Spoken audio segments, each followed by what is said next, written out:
What? Okay. Apparently you guys can see me. I didn't realize you could see me. Am I silly? Am I dumb?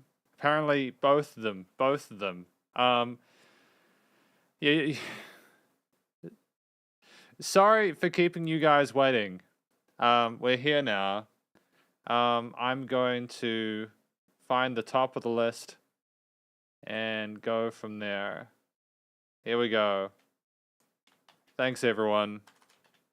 Okay. We've got the list. And we'll put Shamings as well, just in case I missed that. So I'm going to level with you guys off the bat. This is probably as many songs as we're going to get through today. And the Gaming Channel 100. This is probably going to be as many songs as we get through today. It happens in the space of like 10 seconds, and it is always so good every time. I enabled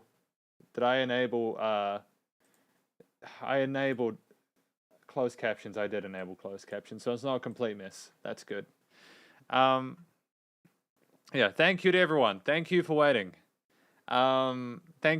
Basically, Fiverr is down at the moment, and so there was a review I needed to get done, but then they, of course, shut down for maintenance.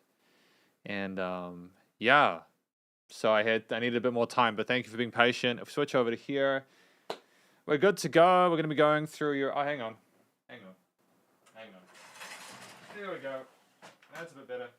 Now you can actually see stuff. Now you can see stuff. So it's a good time. We're going to go through your fan requests today. It's a fan request live stream. We'll be going for 2 hours. So until like 2 hours time, I understand it's late for people. That's partly my fault. I apologize for that. But we're going to be doing it a bit differently today. As people may or may not be aware with these today's. Good to see you guys too. Thank you to everyone who said hello. Hopefully you're all doing well.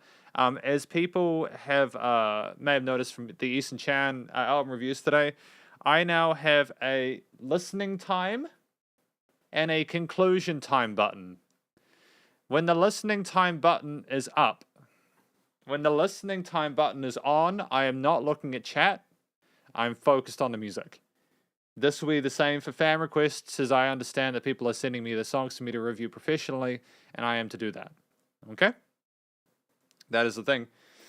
If the button is off, it means I'm talking to chat. Okay? But thank you to everyone for your picks so far. I'm going to go from the top, from the very, very, very tippity top. Hang on. Let's just get rid of the display capture for a moment. I got to get that sorted. Get that closed. I'm also going to set up another thing here for Fiverr, just so I can keep track of it, because again, Fiverr is down, so I need to deliver this track because they don't allow delays, even if they fuck it up, they screw it up. Anyways, I'm going to start it, okay? Yep, Zay, starting off with Zay, AI, Leon, Wang. Let's just go. Thank you to everyone who's come along to this live stream. We'll get through as many tracks as we can, okay? Let's go. Zay.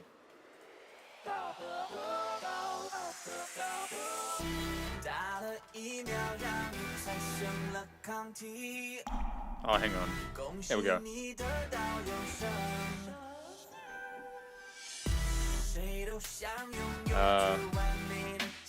Let me just fix something real quick, actually, just before we go any further, because that looks ugly as hell, dude. Ugly as hell, man. That's better. You can see his art there now. Let's continue, shall we? Oh, but then that... Bugger. How do I do this? I don't... Let's just make it 54. Yeah, can we do that? Will it look good? No, it won't. Cool. That'll be fine. That will do, I think. That will do today.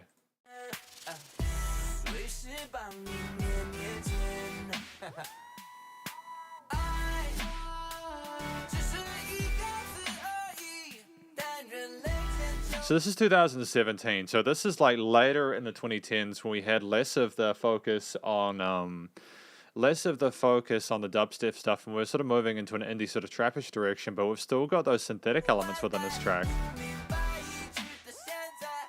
I don't like his vocal tone, bro.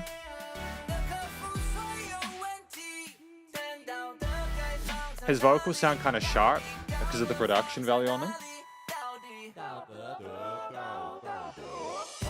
Although I think that was a clever idea there with the different, the sort of the robot sounds and the barbershop quartet kind of groove going on.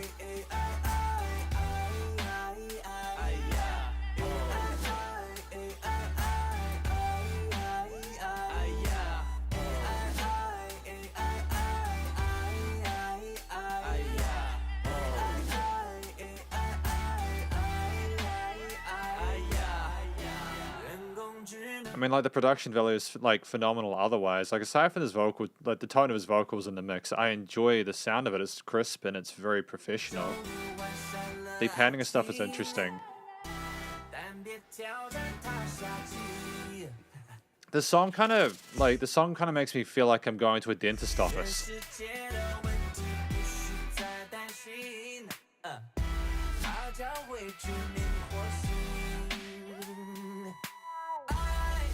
There's that same motif repeated, you know.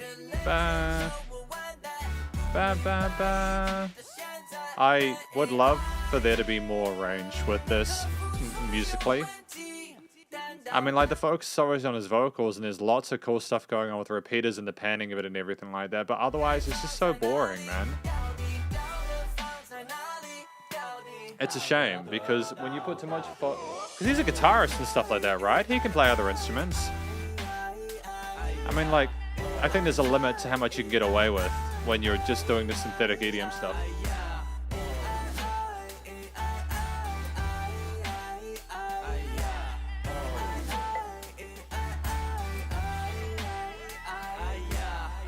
I think this kind of stuff reminds me a lot of stuff from Western bands from like the States and indie artists, and it almost sort of loses its sheen and uniqueness.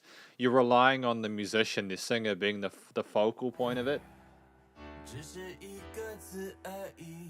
Can we bring it down a little bit? But that piano tone has no attack to it.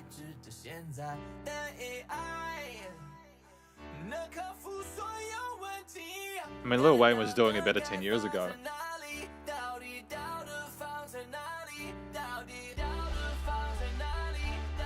Again, I like the sub-bass resonance there. That's a nice touch. Okay. Boom, boom, boom, boom, boom, boom, boom. Got that little quiet kick there. Stuff down nicely in the stereo field to the sides.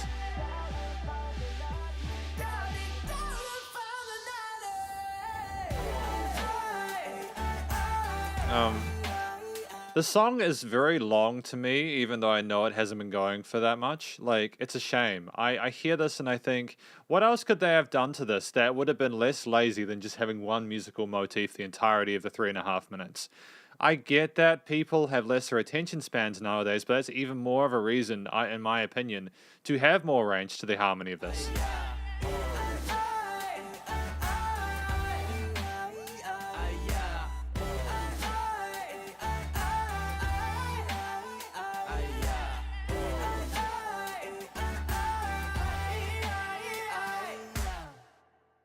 Okay, it's done now. That was a weak track. That was a weak track. I would personally have taken any of the other songs we listened to from Wang from the top 5 over this one. And that may surprise people, I suppose, because when I listened to them, I think I complained about like the fact that they all sound the same and they're about similar sort of subject matters, you know, thematically. But at the same time, for me, to be honest, I don't think this establishes the Wang's strengths. I think, especially when he covers those voice and that modulation, you know, even if it is about robots, as someone who can't understand the language natively, I feel lost and confused. And that's not necessarily a good thing for a first impression, which is why I'm glad I went through the top 5, even if it was quite contentious. Yeah. So let's check out the chat. How does chat feel about this one? We got mini Wang today, which is interesting because I think that I was kind of ambivalent on Wang during the review. Last First says, how's your music moving plan? Is it going well? Yeah, it is. I'm actually going to be moving into the new studio. So just so everyone knows, There will be no live streams next weekend because I'm moving house that weekend. Yeah, so I won't be doing live streams next weekend. It'll just be too difficult for me to do that. I don't want it to be stressful, and I also know I'm not fun to be around when I'm stressed. So the last thing you guys want is me around when I'm stressed. Okay, so yeah. How do I get to listen? Well, typically you'd get to you'd get to the live stream at the start, and you'd be one of the lucky people to get a song in within the first 30 seconds of the live stream, and that's just how it is. Yeah. You people are asking about the fact that at least if a song sounds close to another song from a big band, you're screwed.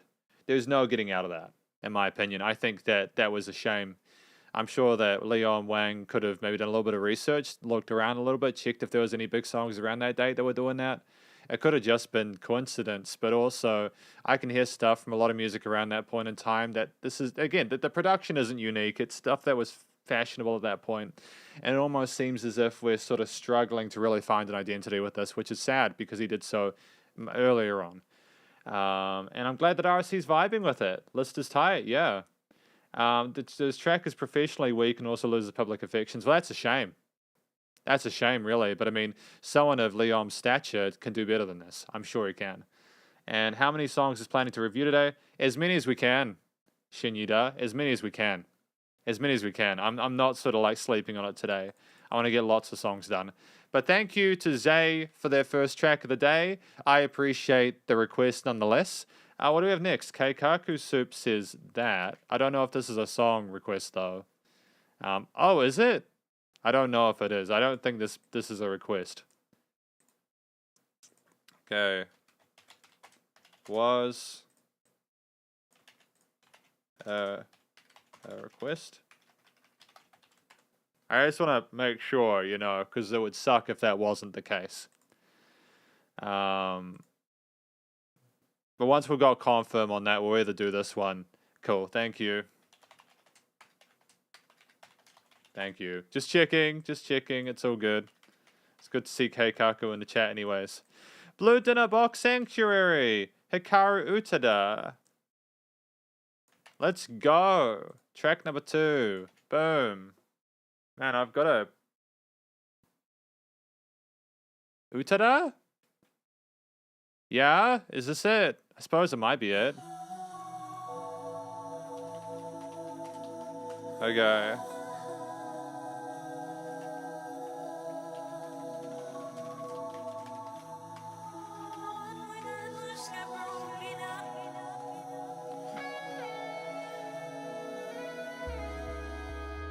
I like this track. I think it's really pretty. Those guitar lines are sensational, nice and pleasant and fragrant.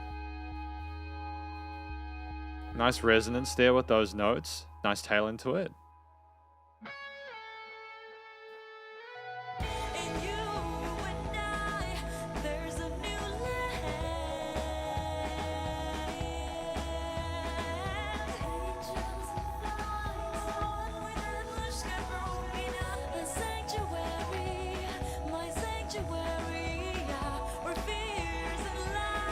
I'm liking the fact that it's in English so that I can understand what's going on, so thank you for that. Not sure if that was intentional or not.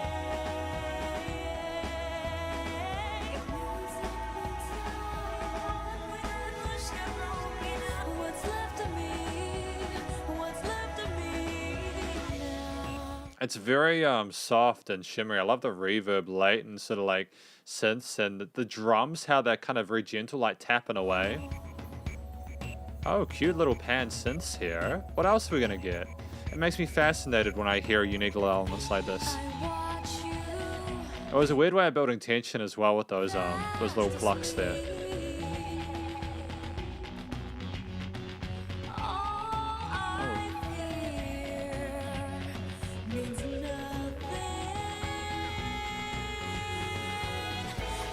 Oh, gorgeous. Actually, I really dig this song.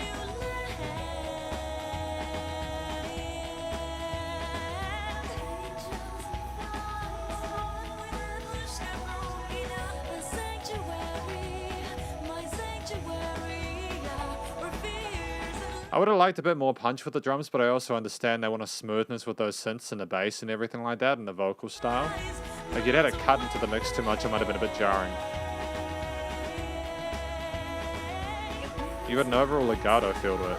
Really interesting panning of the vocals and sides in this part.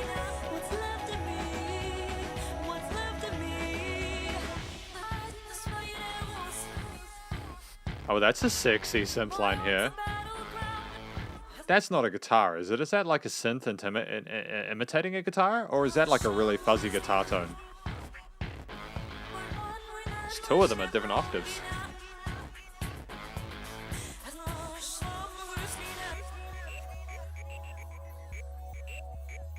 And back to that kind of weird glitchy motif here.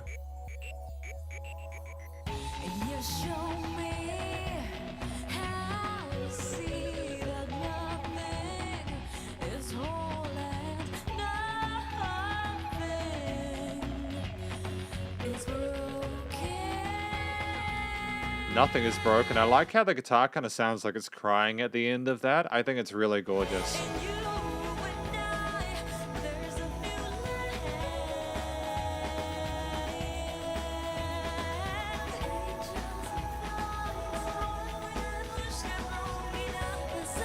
Why are we repeating vocal tags though? I'm not sure. Is this meant to be mystical? Is it like an art form? Are we making a statement here?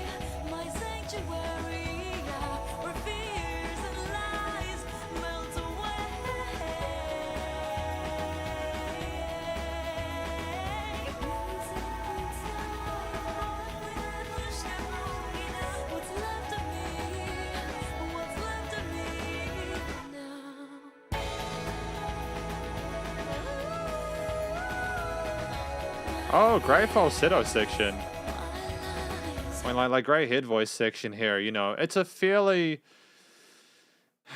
palatable vocal performance here. Again, the tone and texture of her voice matches a lot of the other instruments in the mix.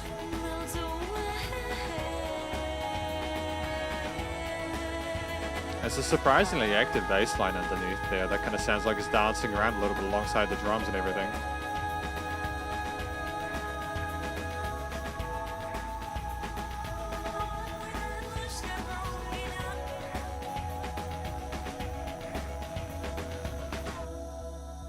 And we've got the double-tracked vocals. I think part of what makes this so lovely and endearing is the fact that they are doing like the really kind of they're trying to avoid hard consonants, you know.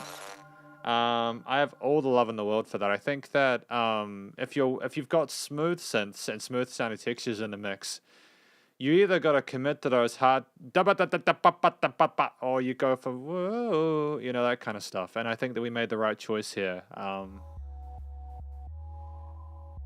Really unique production. If anything,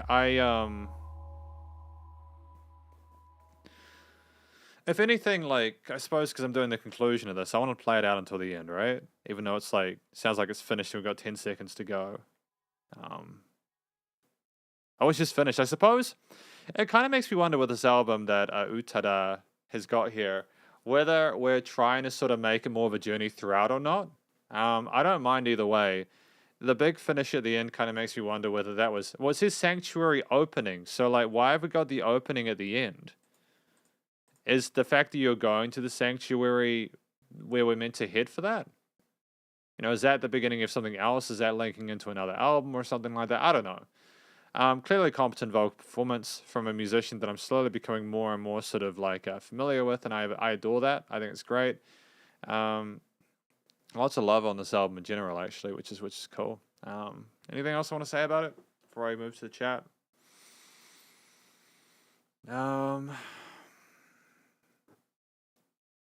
It kind of sounded like we were in a sanctuary, I suppose, as a final note. Some little drip-droppy kind of synth parts where like they sounded like water coming down from the sky and everything like that. I think it's beautiful. I'm not sure if that's what she intended, but ultimately I think this is a really strong. I just never get the feeling that I'm getting a real full performance vocally from Hikaru Utada. Do you know what I mean? I never really feel like I'm getting the most she can do from it. It always sounds so chill and so confident and so. I want to hear her struggle. I don't know if that's a weird thing. I want to hear her actually have a hard time with something just to know her true caliber as a vocalist. But getting back to the chat, what's chat been talking about? Yeah, thank you guys for clarifying that wasn't a song. That's why I did a song. And I'm glad that people like this album. Is this quite a big album, Ultra Blue, is it? Is this quite a big album for Hikaru Utada? Because if that's the case, you know, that's splendid. Oh, Kingdom Hearts.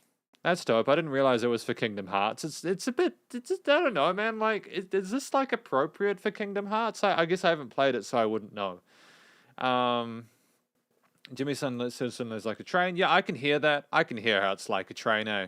Like we're going on a journey somewhere into it. Yeah, I get it. I get it. I get it now. That's very clever percussion, kind of like a lot of country stuff. They have the trains there. Shinyida, thank you very much for the donation. I appreciate it. I'm going to give you a little note here. Thanks for the donation. The help is appreciated. Moving ain't cheap. Yeah. We will be fully moved by the end of next week. So we'll be back to regular live streams the following weekend, okay? But thanks for that, Shinyida. I thought many foreigners like the rhythm more than melody. I like both. I think that there's a time and place for each of them. In fact, I honestly think, why not both? Why not have a really compelling rhythm? And why not have a really fantastic overall harmony there with lots of emotional kind of gravity to it, you know? Or have less and have it as a minimalist kind of experience. I don't know, man. I think everyone's got different preferences, you know? It really depends on your taste. You have Sanctuary ending when the game ends, and this is original within her other... Oh, cool. So thank you, Blue Dinner Box, for that. I appreciate the context. And Bishi12 says, check out the song later, please. A strong rock song comes from an anime. If we have time, Bishi12, I just don't know if we're going to have time, man. Even if I go for 2 hours, you know, that's a bit of a stretch to get all these tracks done. But we'll see how we go. But that's cool. Who have we got next? We've got Mugen next. Mugen. What's this? Oh, it's Jay Chou. Jay Chou has entered the track. We got the bonus track. Okay, let's do this. Track number 3. What? What's going on with these basses, man?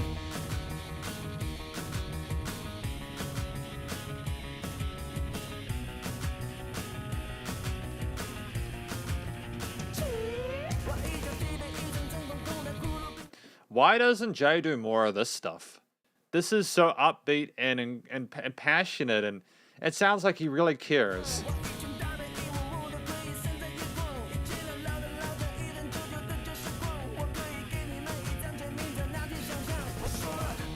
Like, listen to those drums, how frenetic those are. It's honestly, like, monstrous, the amount of technicality that's being put forward here.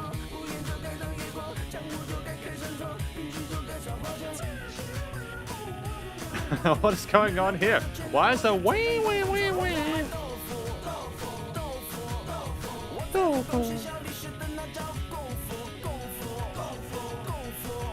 And great decision panning those extra vocals on the far sides. It's just so easy to go between them, and it's constant engagement, right?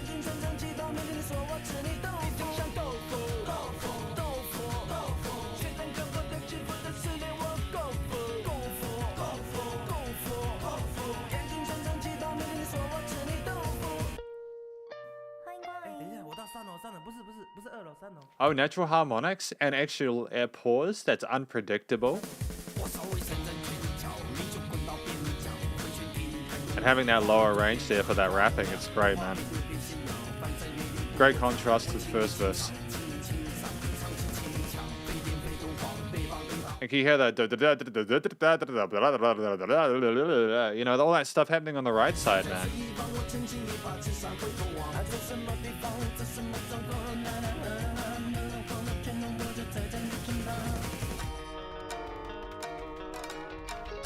Great use of the hand drums here.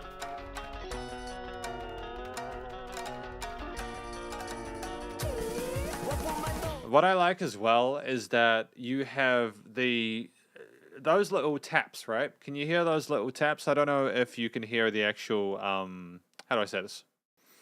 When I listen to it in these headphones, I can feel the sub bass resonance of the little pitter patters and those break sections. It's kind of really cool for me because you have someone who is so used to listening to Jay Chou's kind of verse, chorus, kind of verse, bridge, chorus kind of stuff, and then hearing him sort of like kind of bounce back with something like this. It's just beautiful, man.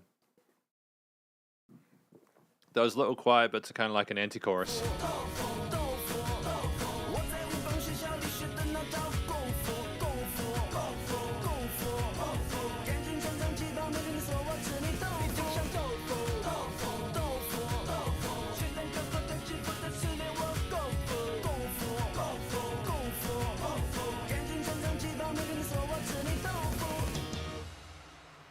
And great reverb tail on that symbol on the right.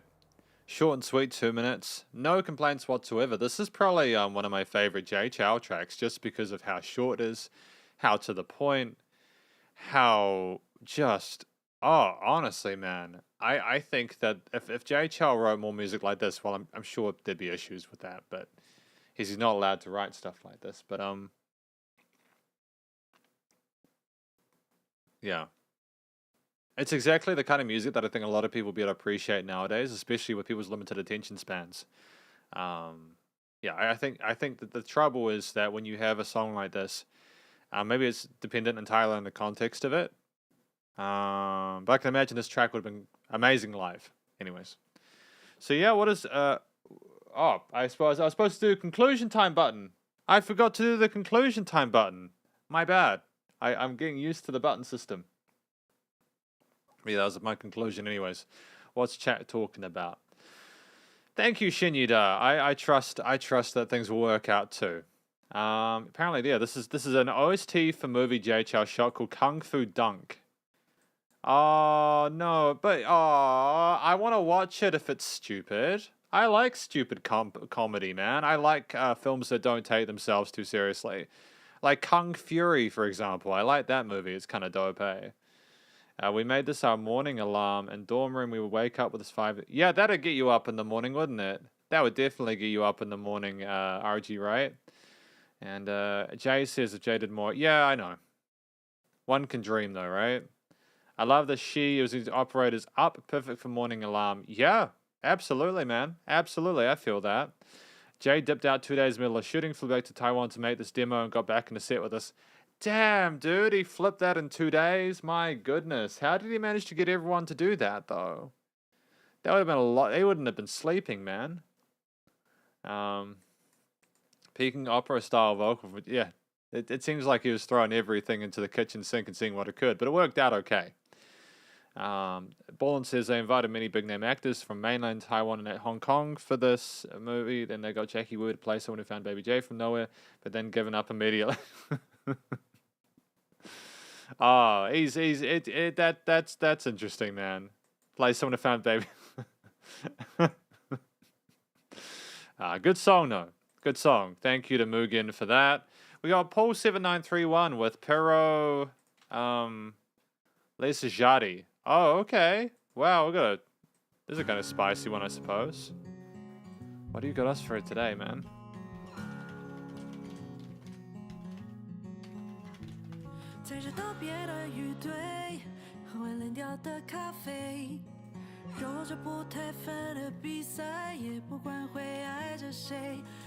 I love the combination of the vocals and the guitar.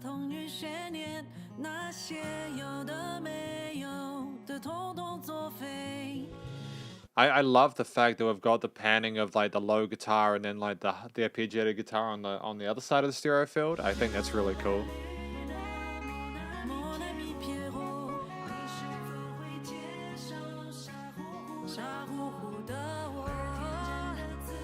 Hero.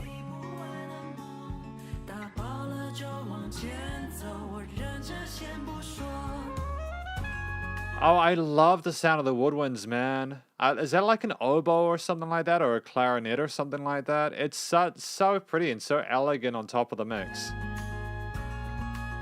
And you still got guitars on the left. Phenomenal production.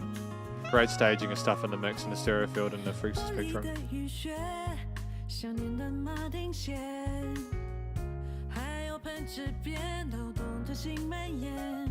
Really intriguing as well. We've got a little bit of piano development there on the right. Dude, I'm gonna actually like, really? Why? I should know what a saxophone sounds like. Man. Oh, thank you, Jimmy. Saxophone. Saxophone. At least we know now, right? I suppose I'm used to have it. Nah, I won't make excuses. It's a saxophone. It's a saxophone.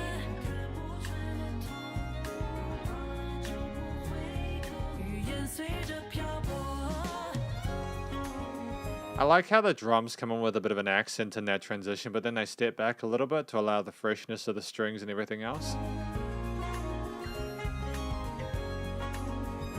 I wonder if Lisa did all this herself or if she got a band behind her.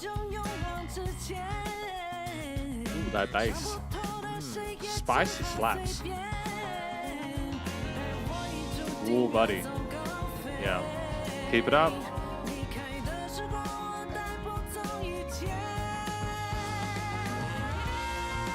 Hey, that elegance there. Key change? Did we switch to the major key from that?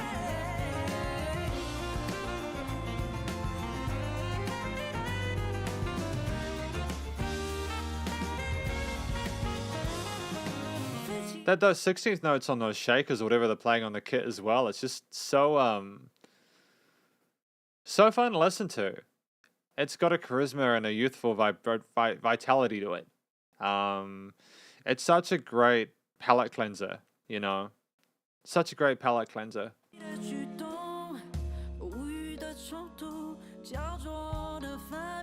Oh, and the organs now? How many instruments do we have in this track, you know? How many tracks? How many ingredients?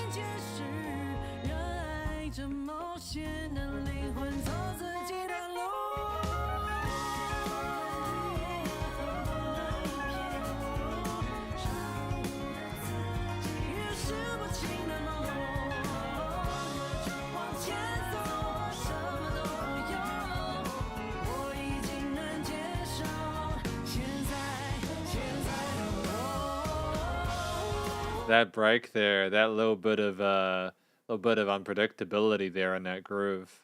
We knew we had to shake it up. We knew we had to shake it up, and we did. And we did. We had a couple of extra beats or something like that, and we pulled back and we messed with the flow of it. Yeah. What's kind of cool as well is that the saxophone and Lisa's vocal range are in similar frequency spectrums, but they don't interfere with each other. Oh no, no, I think that's a tenor sax or something like that. I'm gonna be careful about what I say about a saxophone. I should just learn the damn saxophone. I've always wanted to learn the saxophone. I might know what I'm talking about.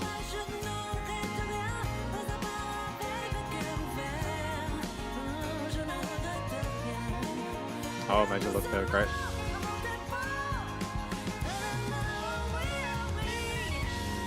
Subtle little drum groove there.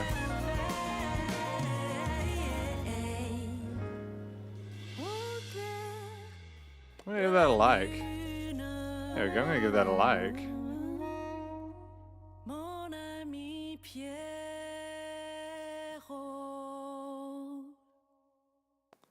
Wow. Wow, like let's just take a second to appreciate just how tight that was. You know, like in regards to like how I feel about the track as an actual song, I think that it was an excellent inspiration. It had some sort of jazzy R&B elements. Nice. She sang in French, I think, as well, which was stunning. The pronunciation was spectacular. You know, it was nice and cheery and bright and friendly, and I think that there was a phenomenal chemistry between the different instrumentalists and performers involved within this. They're obviously playing off of each other. I wouldn't have been surprised if they recorded live or within a similar room. It just sounded so fresh, and I would like to hear more from Lisa Jati in future. So I guess I'm thankful to Paul79931 for the choice here today. I would like to, I think, she's released Purely and Volcano as well. So, we can only hope to hear more from her in future, but Any other comments before I switch back? I think that there's a lot of articulation in a few of those lead instruments, and I'm just really impressed with how well they managed to notch in within those scales and modes in a way that didn't interfere with the overall color correction or induce any tenseness or anything. It requires an incredible amount of expertise to really hit it like that. Lots of love for Lisa in that essence, and the production as well. I didn't really talk about the production, but it was utterly spectacular. Nothing but love for it. Really, really good. Really, really good. But yeah, man, what's chat been talking about? This is a new song. I hope you like it, says Paul793. Well, I do. I love the song. Thank you, Paul. I appreciate it. Yeah, thank you. I do like R&B and jazz. I just apparently need to learn more about saxophones. Rock's weird, man. Definitely. I'm not going to be like the gatekeeper to rock and be like, rock needs an overdriven guitar or something like that. I think that there were definitely rock elements within it. Just going to check something real quick. Real quick. Yeah, 5 is still down. Okay. Yeah, okay. That's cool. Silly Fiverr, thinking that I was running a professional side hustle off of it when they can't even run a website properly. That's great. Anyways, yep. David Tao. Oh, David Tao's the producer of the song. Well, then that, I don't know how much that explains, because I get the impression that Lisa really knows what she's doing regardless. If anything, it's more of a testament to the range that David Tao has as a producer to be able to get something like this popped out. Colorful, tight arrangement, sounds chill. I would agree with all of this. So thank you very much to Paul for that request there. We now have Last First with their pick, Midnight Port by Shirley Quan. Let's go. Let's do this. Hopefully this is the right one. A bit awkward otherwise, eh?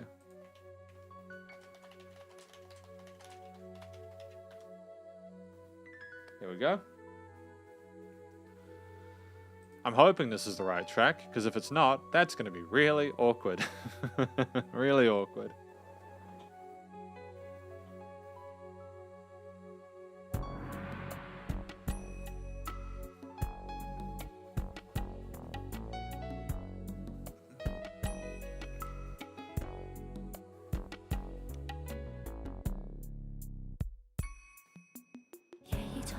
It's very strange with the 90s. Like, this reminds me a lot of video game music in the 90s with these kind of existential synths and the unusual sampling of stuff. Oh, it's a spooky vocal tone.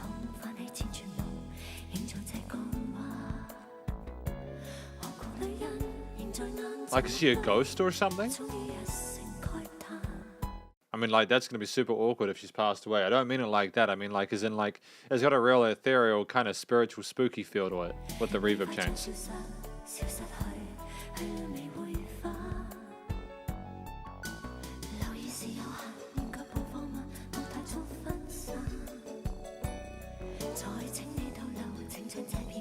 The ba ba ba ba ba ba ba ba ba ba. So you've got a sort of a classical chord progression or bass line there, and then kind of a cute little sort of calypso kind of spark. What word am I? What is that word? What is that synth? How do you describe that? Fun. The fun synth.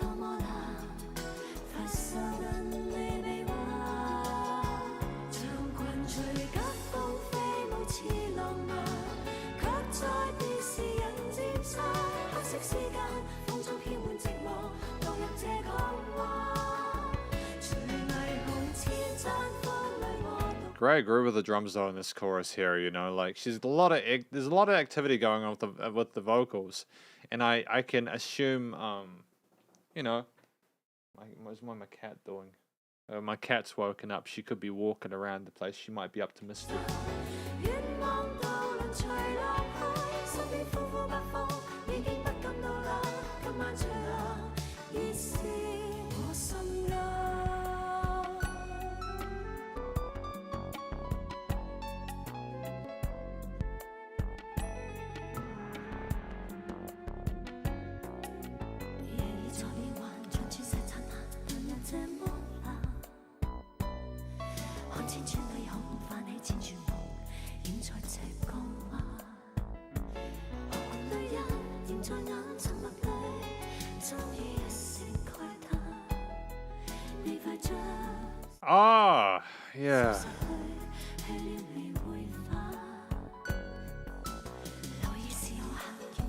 It's a weird bass tone. I dig it.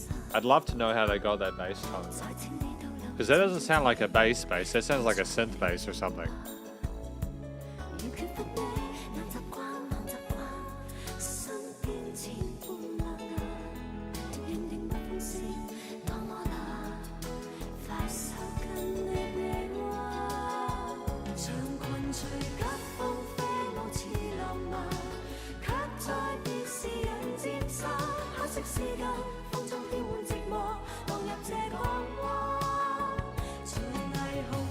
I mean, she's clearly a fantastic vocalist. I'm just not a massive fan of how kind of ethereal her vocals sound. There's no low end that like they were cut to.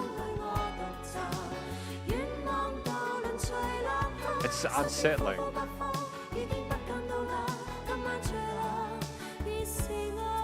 There's definitely an element of sadness to the overall kind of Wow, why is that solo being panned side to side? Is this like meant to be sort of like indicating that like the thoughts are swirling around in your head or something like that?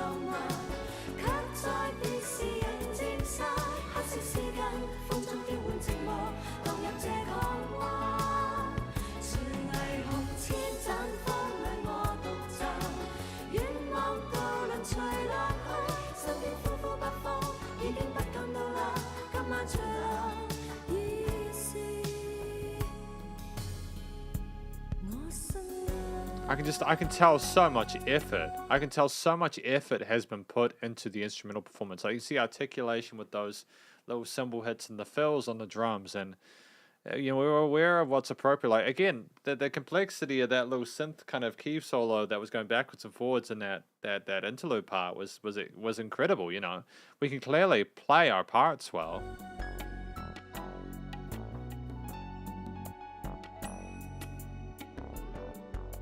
Nice to kind of roll with the root note a little bit more in these sections and have the roundabout loopy kind of bass line in the chorus.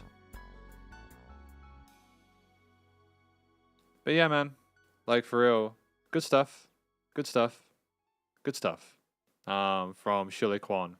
Good stuff from Shirley Quan. Jackie Chung.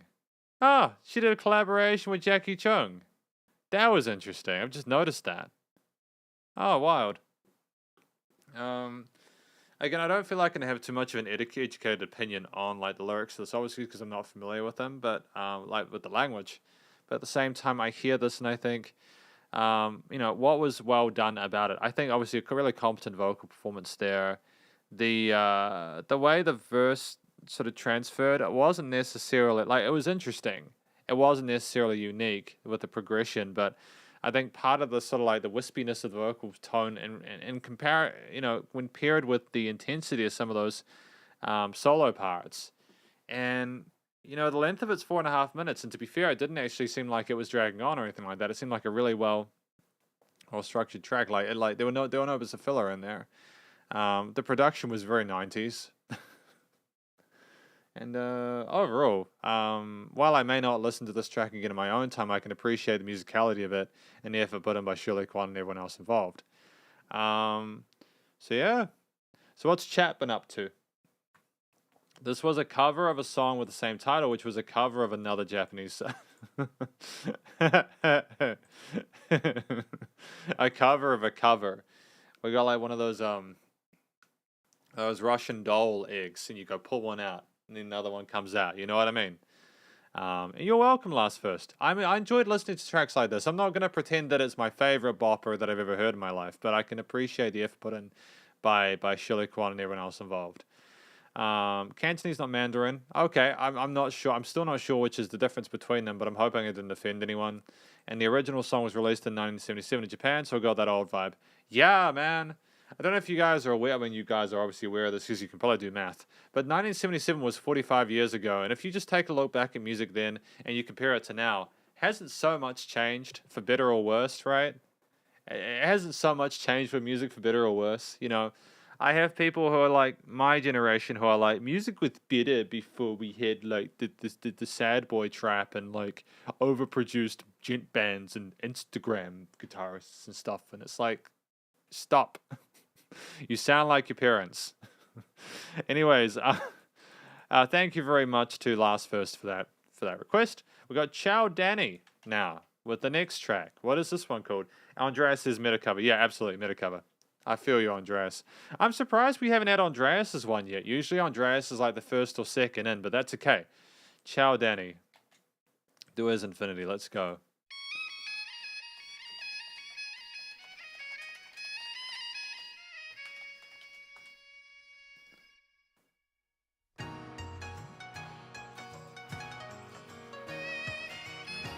Okay, I kind of dig the vibe of like the strings with the little plucks and everything like that and that extended harmony there.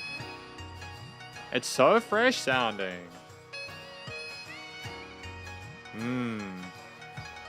Maybe I'm also biased. I think that's a C major 7.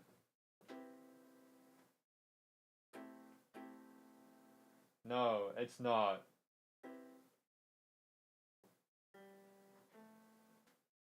No, never mind. Never mind, it isn't a C major 7, it's another one. Excuse me.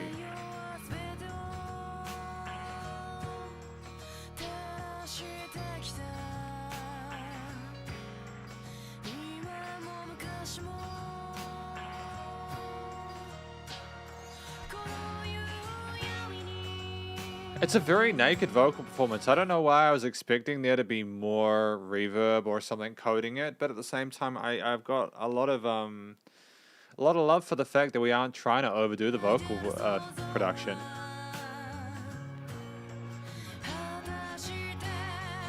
Oh, a little bit of vibrato there. Oh.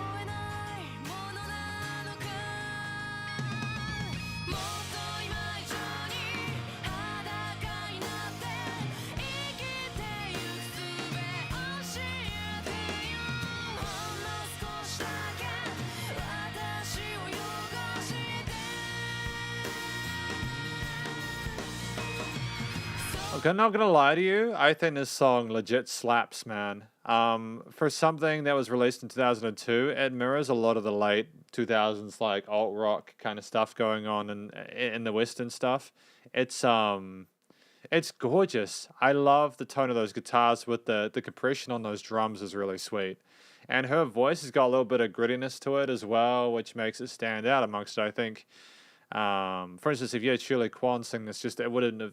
You need a bit of a less sort of pretty timbre to really sort of connect with this sort of music. A little bit more chest voice in there, a little more force and kind of to it.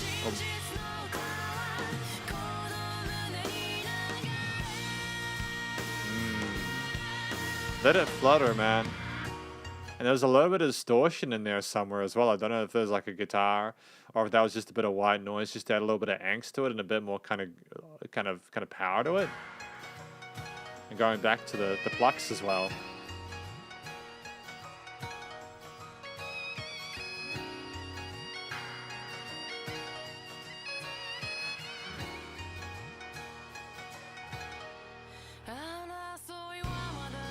Oh yeah, such a seamless transition going in with the drums there. It's a really pretty song. This is probably my favorite of the day.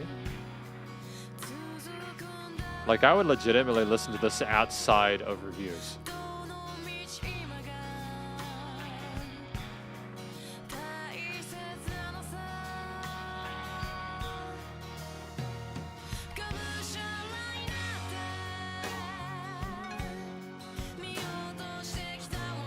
Oh, yep, great transition there. I don't know why it's unexpected. I think she did it the first time, but it's like, it goes down like the clouds in the sky, man. It's just, oh, it's effortless and,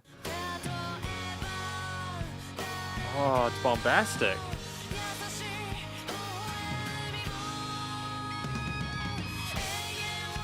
There is a guitar on the right. There's a distorted guitar. Cool.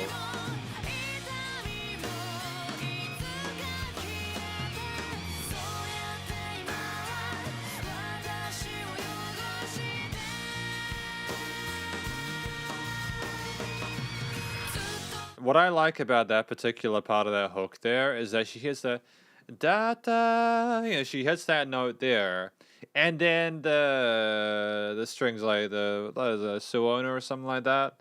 The suona comes in and just kind of answers it in a really elegant way, and it just matches her pitch there, and it's like a little bit of a response from the accompaniment, and then she comes in and just smashes that part again, you know.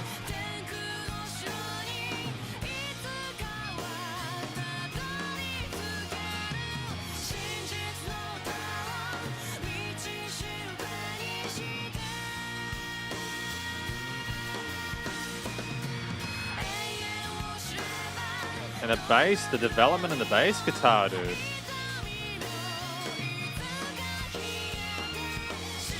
The bass is just coming now, and it's a lot more explorative now. And they were just aware, I think, that they needed to do more in that low section. You know, there's already so much interesting stuff with the rip. This is kind of what I like. If you're gonna do a double chorus, have something change in the rhythm section of the accompaniment, especially if you want the vocals to be continuous. Because otherwise you're just kind of using up real estate by plonking the same thing in. And maybe I know there's an audience for that kind of stuff, but for me personally, I think when you're writing a song, if you can get away with putting a little bit more spice into it, why not? As long as it doesn't, overdo it. Yeah. Ooh, head voice. Yep, a little bit more, please. Where we're gonna finish it though.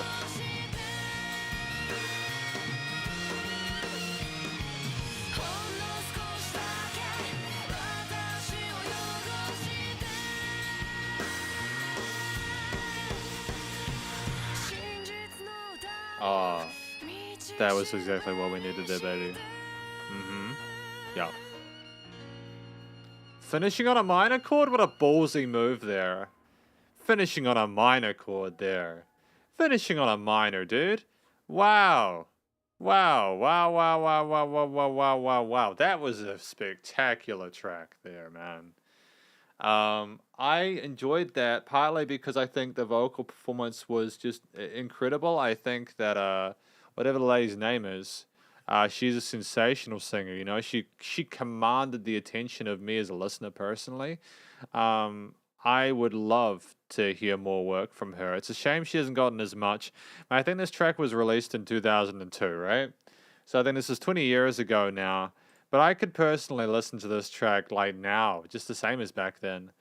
I think as well, just the expertise shown with how we worked the string instruments with the guitar, the bass, the drums, and all the other sort of pretty elements there. It's and the panning decisions as well. I really enjoyed the fact that we had the guitar on the right and we had some instruments on the left. Usually we can sort of like double track sort of distorted vocal guitar parts, rhythm guitar parts to add a bit of heft in it. But I think we realized that we could make the song just as big and even more kind of engaging if we simply had range everywhere. And final note, when she lifted into her head voice there at that last part of the song, near the second last chorus, she didn't need to go that high. But she did. She showed that she could handle that. And then everything just came down really sweetly at the end. And we finished with that minor chord. And it may not seem like a big deal to you, but when I hear a minor chord like that, I think, wow, okay, that's how we're doing it today. We're finishing sadly. So many people will go for the major just to play it safe. But no, we want to do the parallel minor for the resting note of this track. You know, I'm blown away. Ciao, Danny. What a pick. What a pick. And what does chat have to say? Cantonese is just one of many Chinese dialects. I agree. I'm aware of this. I don't know the names of the other ones apart from Cantonese and Mandarin. But I'm sure there are lots of others, and I'm sure they're as equally interesting.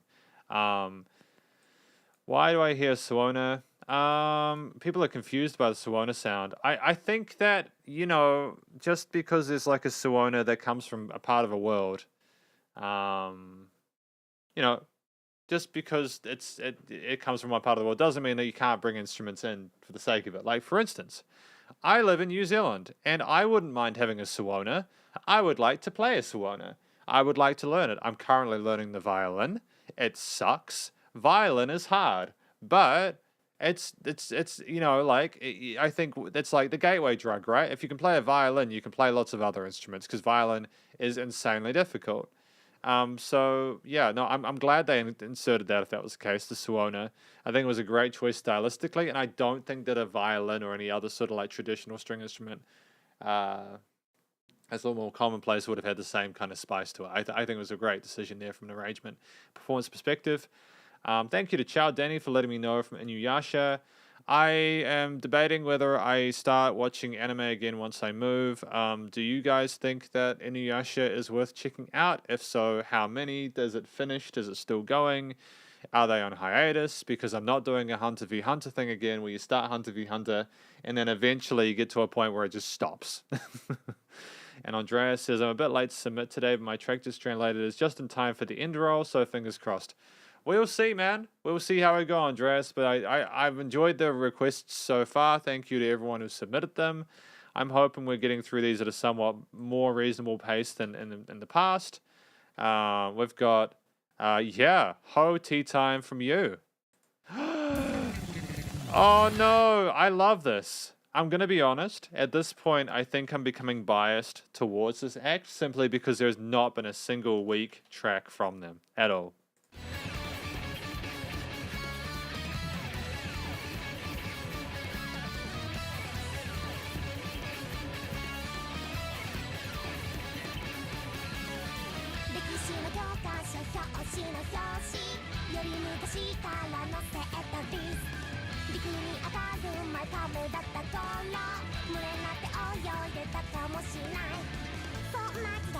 Just the innocence of the kid vocals, you know, like I know it's maybe a weird thing to say. It's just so like weird and odd that your brain is like, oh, what is this? I'm being sung to by kids.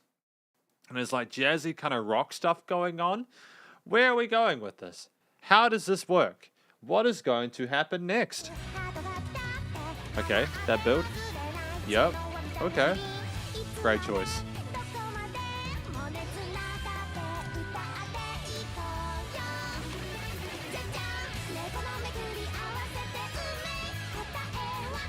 Oh, dude, it just climbs, man. It just climbs. It's just so friggin' bombastic and energetic and exciting. I love it when like you get animes, right? I'm assuming this is an anime given the look of the page. I love it when you get animes and they do not skip out on the tunes. You know, they got that soundtrack, that banger, especially if they make it in-house, man. Like, give me more of that, please. Let everything be solid. The guitars and the synthy bits that are all over the friggin' place. Oh. It's just so pep and you get voice actors, I assume. It's like, and it's just like, damn, what more could you want? The technical proficiency, man. Like, I don't know how clearly you can hear the drums.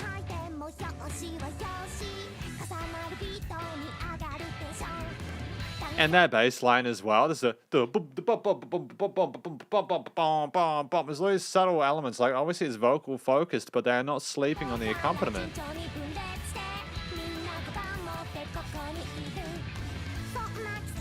Okay, bring it up. Get some toms in there. It's not even heavy. I'm just moshing to it regardless.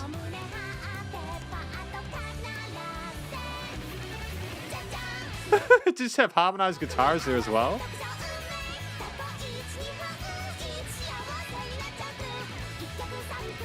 Oh man, oh, dude, they win. They win today. They've won. They've. Like honestly, how can you compete with this? Like how can any up and coming musicians compete with this track with the phasing and just the sheer chaos? It's what I think that's what I like about these songs that you recommends. I think you does recommend a few of these tracks specifically. They're chaotic and they're never predictable, and that chaos makes it inherently interesting.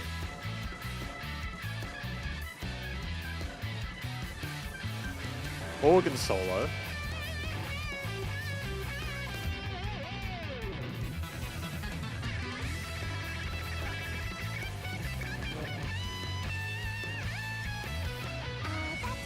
No, that was too clean.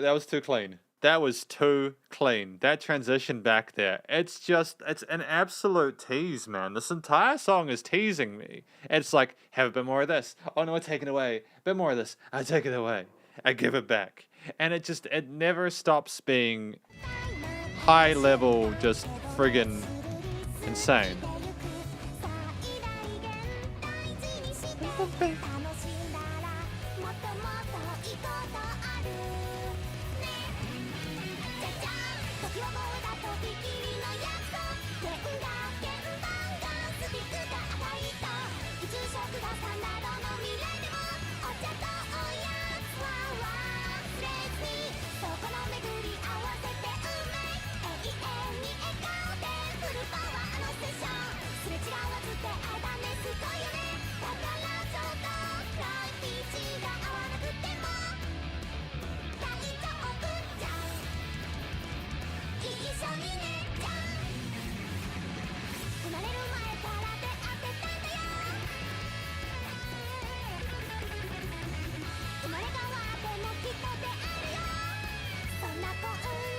I'm just having an absolute spasm here. I'm having an absolute I'm losing my mind with just how there's just a lot of this song. I've just realized that I kind of burnt myself out at the start of this track, and now there's just more of it. It's 3 minutes 52. Tracks like this are usually a lot shorter than this, but actually, it's just oh.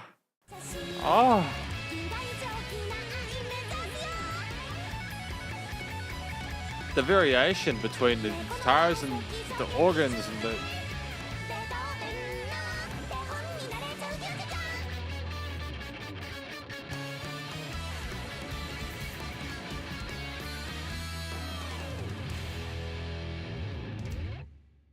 Oh my goodness, like where do we begin with this one? Alright, you. Alright. Quick conclusion time. Unmei wa endless. Far out. It's one of the most proficient technical performances that we've heard today. Everyone was playing exactly the right notes in time. They clearly had this all planned in advance. It's almost like they did, let's put an organ solo here and then a guitar one and just go batshit. Just go absolutely nuts. And there were very little points where it actually simmered down. I think that was a deliberate decision by them to not have any moments of weakness there. I mean, I hear this and I think, how could you possibly have improved upon it?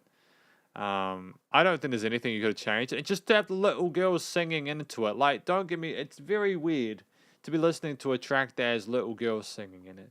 Anime is weird to me, and I don't mean that in like a condescending or patronizing or disrespectful way. I'm getting my head around like a lot of the lowly things, you know, like the little girl ones that they have in animes and stuff like that. I'm getting my head around like a lot of the cute little voices they have singing in the bands and everything like that. And with all the VTuber stuff going on nowadays, I'm getting my head around a lot of the people that dress up as like little anime girls and stuff, but they're 3D models and they're like live streaming and playing video games and stuff like that. The world is a fascinating place, Shredders. I feel like a dinosaur more and more every day. I'm basically a fossil at this point. But this track is an absolute banger. Clearly top level production as well. Nice and loud. Engaging from start till finish. I had no idea what it was about. Time to check the chat. Yeah, I mean, I'm hoping that doing the just listening and not interrupting the tracks again will allow us to get through tracks more quickly. But I'm also doing conclusion sections because I want to actually do these as proper reviews, you know. But I'm trying not to go into them too depth anyways. K-On again. I don't know where Eric is, to be fair. If he's been waiting an hour, he might have needed to go get a pizza or something like that. And it is absolutely Bishi. It is actually like the beginning theme of an anime. It absolutely is. But thank you very much to you for that. Most of them are in their 30s, IRL. What? Well, I don't know how they do the voices then, but I think that's kind of dope regardless, right? That's just voice acting, though, isn't it? Or is that like the people who are doing the VTubing kind of stuff? I mean, like, I was even dancing around the concept of just like having like a, I don't know, like an avatar or something like that, just to sort of see how it goes. But like, I don't know, I feel like that's absolutely bandwidth. Eric request has been done. Oh, has it? Oh, Jay, thank you. Yeah. Oh, yeah, Eric is still here. Eric is still here, man.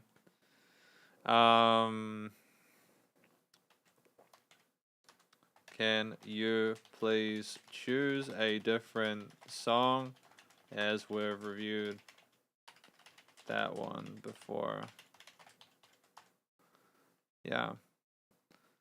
Yeah, by the way, guys, if you need to, just go check the SP Fan Request playlist. You know, we've got 290 songs in there now. 290 songs in there now. So it's good to go through here. Just make sure there's nothing missing. You know, there might be some duplicates in here. Trust me, it's not intentional. But yeah, have a look through here to see if you can find your track. If you can't, then you know we're good to go, okay? But yeah, the SP Fan Request playlist is here if you need it, okay?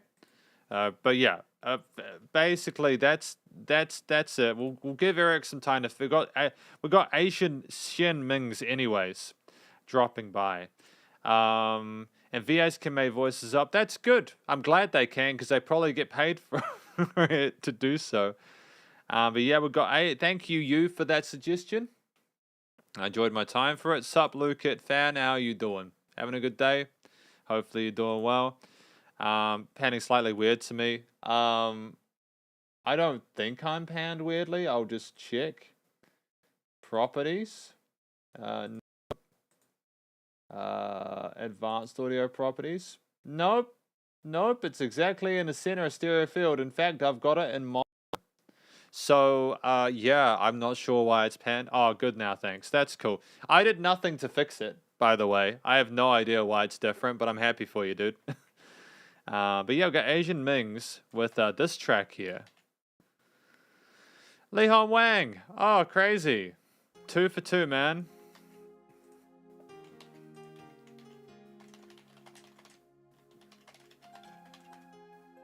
I'm going to add that to the playlist.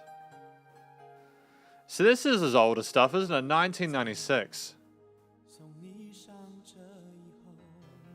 Wow. It's so old. It's so weird hearing Lee Hom from like 2017 and comparing him to where he started.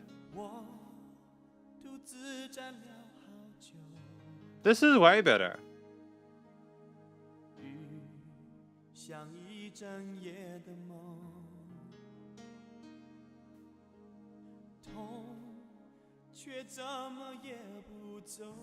Do you hear that dynamic range in the vocal performance? It's stunning.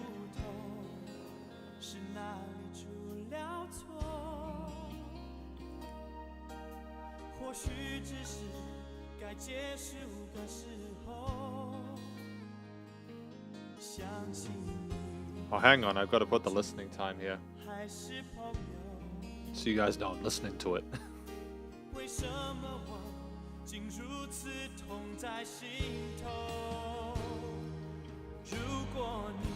Just the tom fills, man, and just his vocals suit the style of the pans and the keys and everything so well, man, so well. I think he sounded better back then than he does now.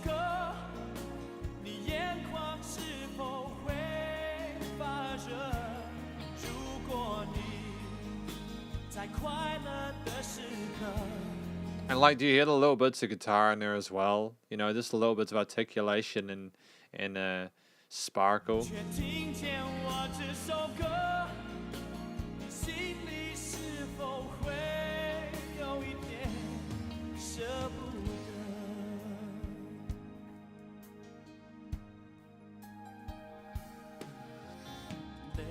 Like, this is, like, here, where I live in New Zealand, a lot of this music was made in the 80s. It's an interesting sort of situation, like, you know, we, I hear a lot of, like, we had the kind of, the 80s kind of, like, pop stuff that occurred, like, kind of mid-90s for other parts of the world. It's just the tone of the reverbs and the eeriness of it. Just reverb for days, man, on everything. A little bit of slide there, okay.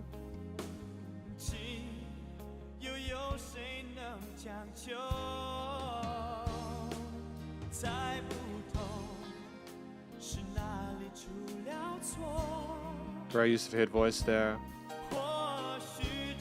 Well, I like it. I like this song.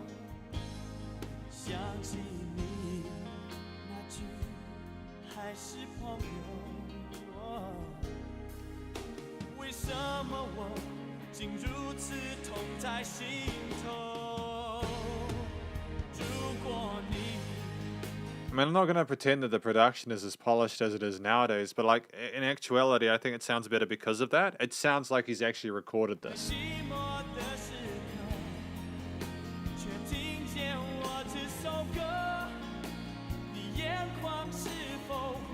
I like a little bit of a roughness in that guitar tone on the right.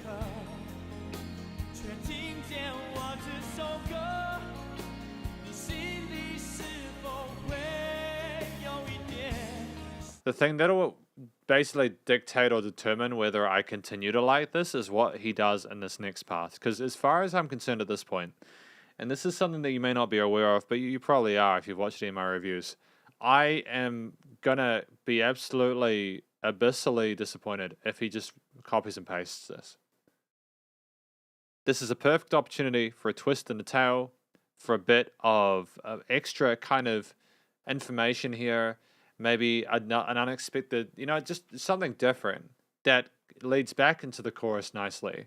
If we don't have that, it's going to feel very lazy to me. Solo. This is how you do it. This is beautiful. Key change. This is how you do a key change.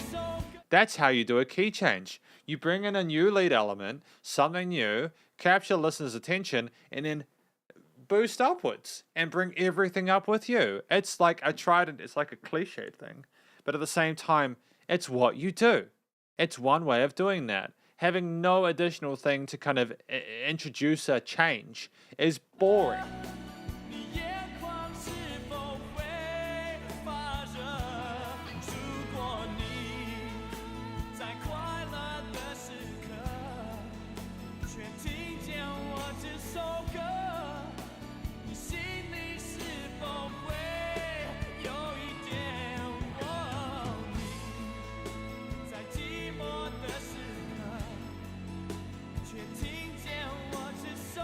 Do you know what this reminds me of? Not like exactly, but it kind of reminds me a little bit of Prince. Do you guys know who Prince is?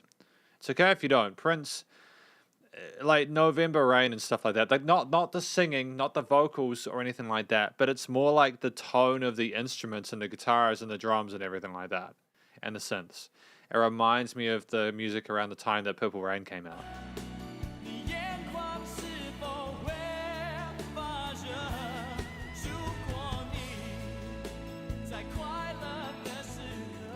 I'm not going to compare the guitar skills between Prince and Huang. I don't think that's fair.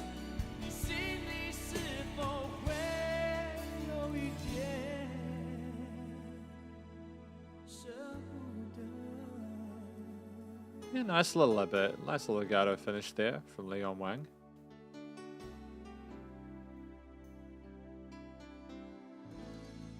Oh, there's that major lift.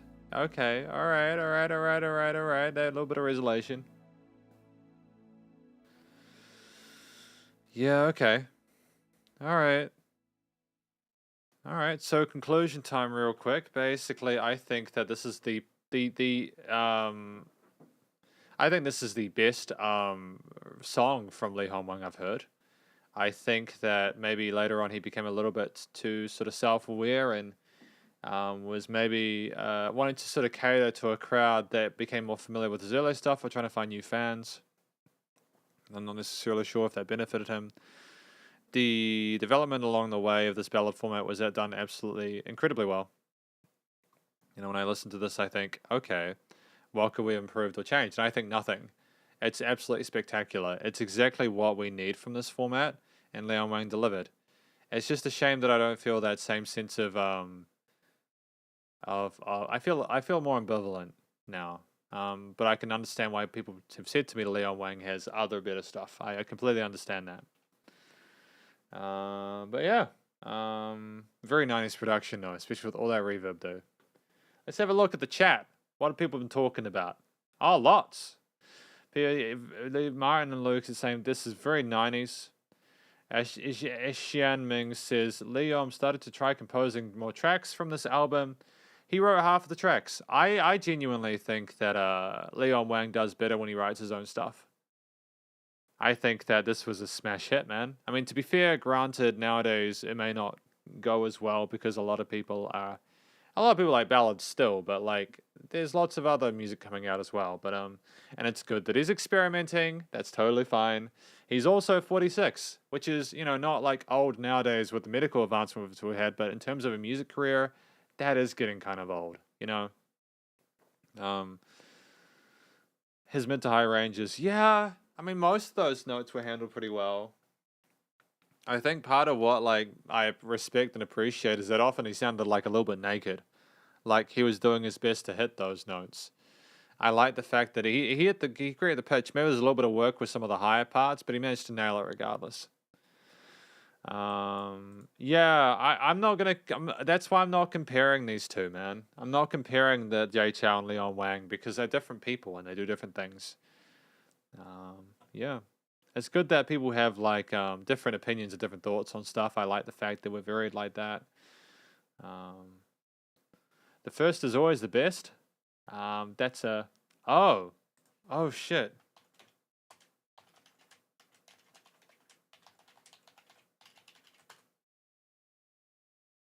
You guys okay? Huge earthquake. Oh no, like I'm not. Are you guys okay? Like, please get somewhere safe. Please get somewhere safe. Okay? Seriously, don't go get somewhere safe, okay? If you can, because you don't know if there's going to be aftershocks, okay?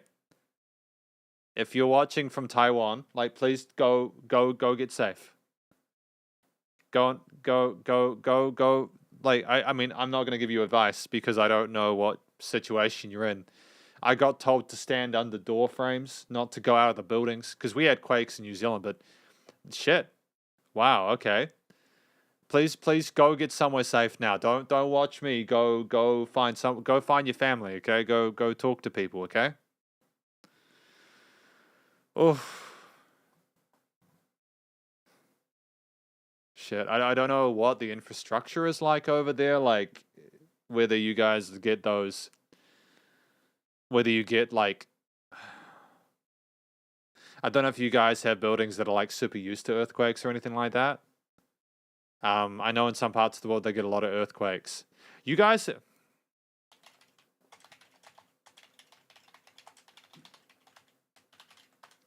there were earthquakes yesterday? Yeah, no, okay. Please. Okay. That's obviously not good. Yeah, well, 6.5 is not messing around, is it? I mean, it depends, of course, how deep it is. But like 6.5 is not anything to sniff at, man. Wow. To put it this way, I think we had a 6.3 earthquake in Christchurch, where I live, and it toppled like a good quarter of our buildings. That was the quakes we had. It toppled our buildings here. So 6.5 is a lot stronger than that. Oh, guys. Oh, Shin. Oh, Shin Yuda, I'm so sorry, man. That's good. I'm glad that they've done some earthquake strengthening. Because obviously, like, if you don't account for that, you just never know when those plates are going to rub up against each other and cause an earthquake, you know? Oh, man. So yeah. I'm going to assume that anyone who is still watching is doing okay. But yeah. Yeah, of course it's shaking, dude. It's scary, man. Earthquakes are scary. You know, it's not fun. You know, I'm gonna continue in a moment.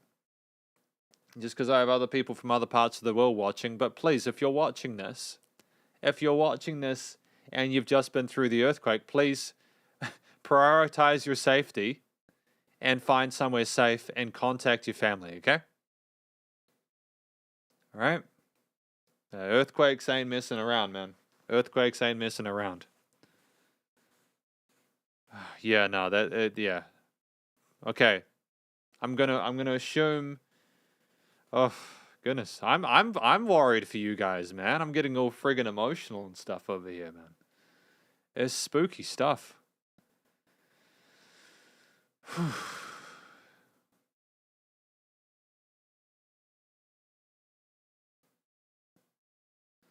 Yeah, man. Okay. Everyone out to the restaurant.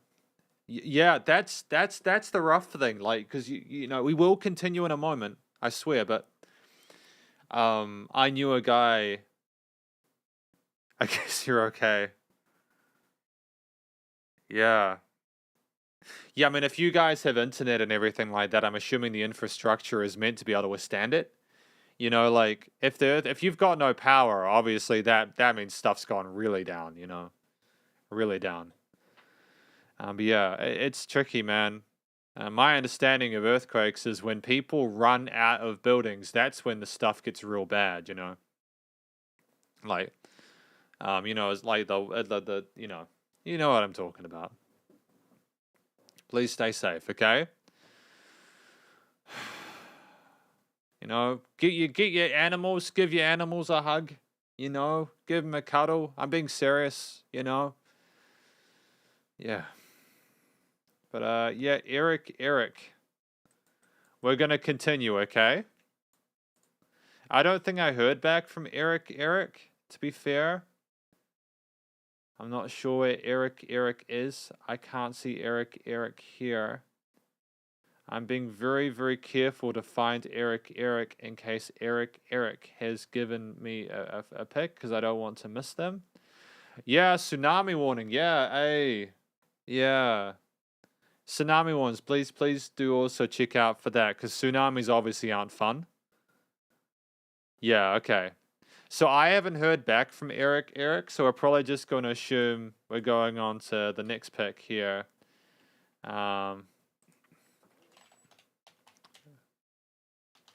Gonna do as I haven't heard from Eric. I'm gonna do more requests. Please keep us updated if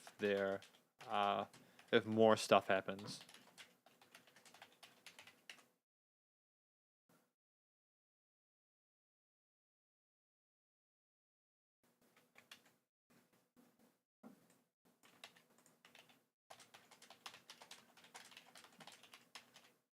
Okay. Yeah, I'm glad that nobody at this point, from what I can tell, I'm glad none of you guys have been harmed. I know it's scary though. Okay? I know it's scary because we went through earthquakes where I live and they're terrifying, man. I had people who I knew that died from them. So yeah, it's terrible, man. Yeah. But yeah, you guys, I'm not going to patronize you guys by telling you how to live your lives, but obviously you know to be careful and just stay as safe as you can, okay? All right? I'm assuming this is probably it. Yeah.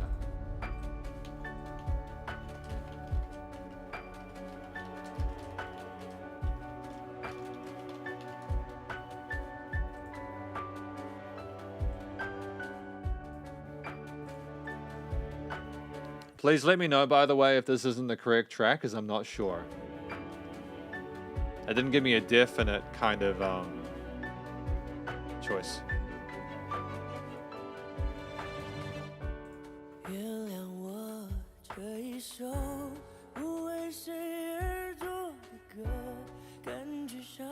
Oh, hang on, I gotta put listening time on, right? You don't think this is the one? This is a strong one from JJ. Well, I mean, like, I'm gonna just we can keep playing until we confirm, okay? I'm not supposed to be talking to chat. It's all good.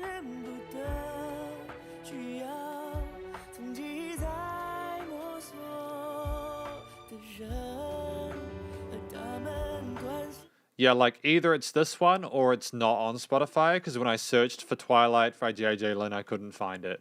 So I'm guessing this is the one that it wants me to pick anyways. I could be strong though. Great vocal performance from JJ Lin here. Lovely with the range alongside those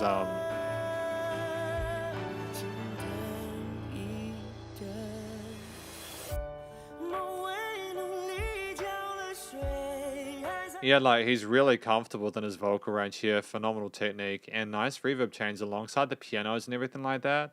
It is an interesting drum tone that we have, but it makes sense within the genre and the style of music we're doing.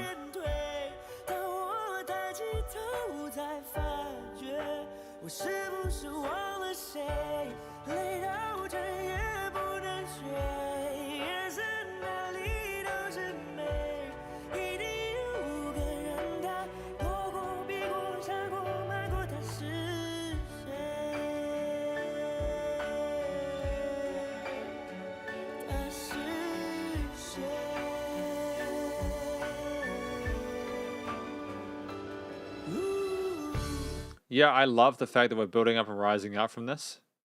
Damn. Yeah, sensational.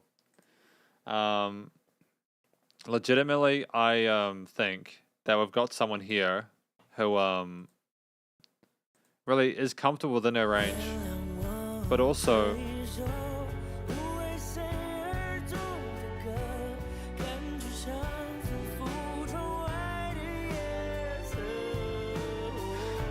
there's a bit more compression in this master chain. It's gluing stuff a little bit better. The panning of the instruments is nice as well.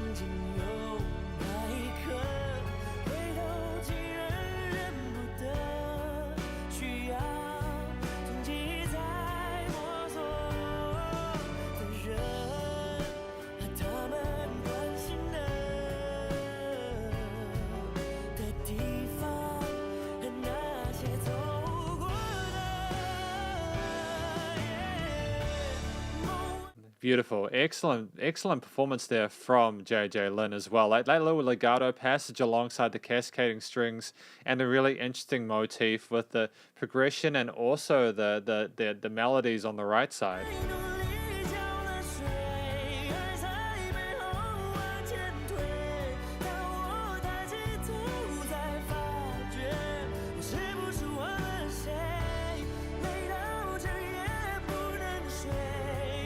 Like if you remove his vocals, you have a fairly sort of easy to follow motif there with the piano, the bass, and the drums and everything. But his vocals his singing elevates it for sure. And he's by himself as well. That's the incredible thing about it, right? He's by himself. He doesn't need more than that.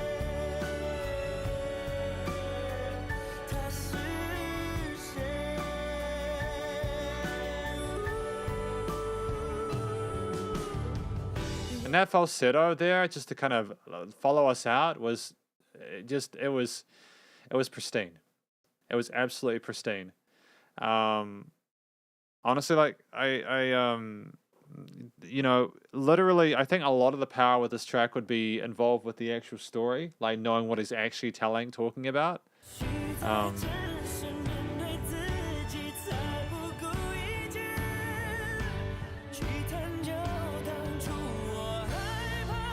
Oh, yeah, so much power in that range.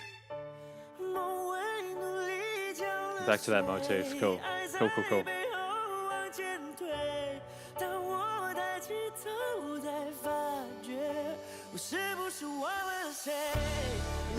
And just the power of the rest of the accompaniment when they come in with the piano, the guitar. I was about to say guitars, but it's mostly just strings, bass. You know, it's a fairly simple chord progression of bass line, though. It's weird that like he's able to carry this on his own. I don't think there's many musicians who can sort of have that presence there. Oh, I like the hi-hat tone as well. That's kind of beautiful, isn't it? And that right hand just dances around.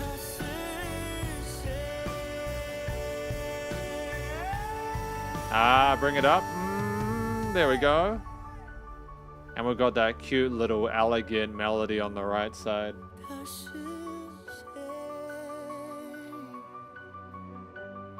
Yeah. Nothing more that. Nothing more than that. You didn't need anything more than that, man. Honestly, like, I don't know what the song is about, and again, I feel like you get more from this track if you understood the context for it.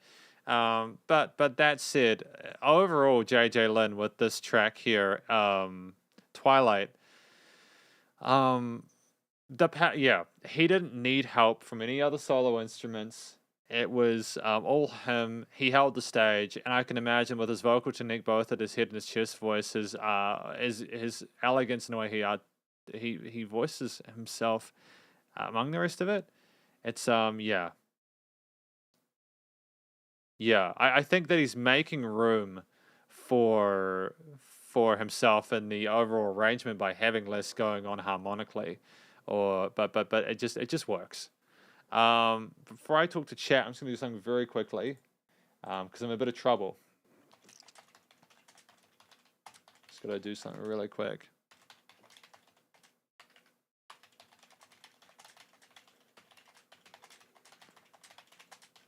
Yeah.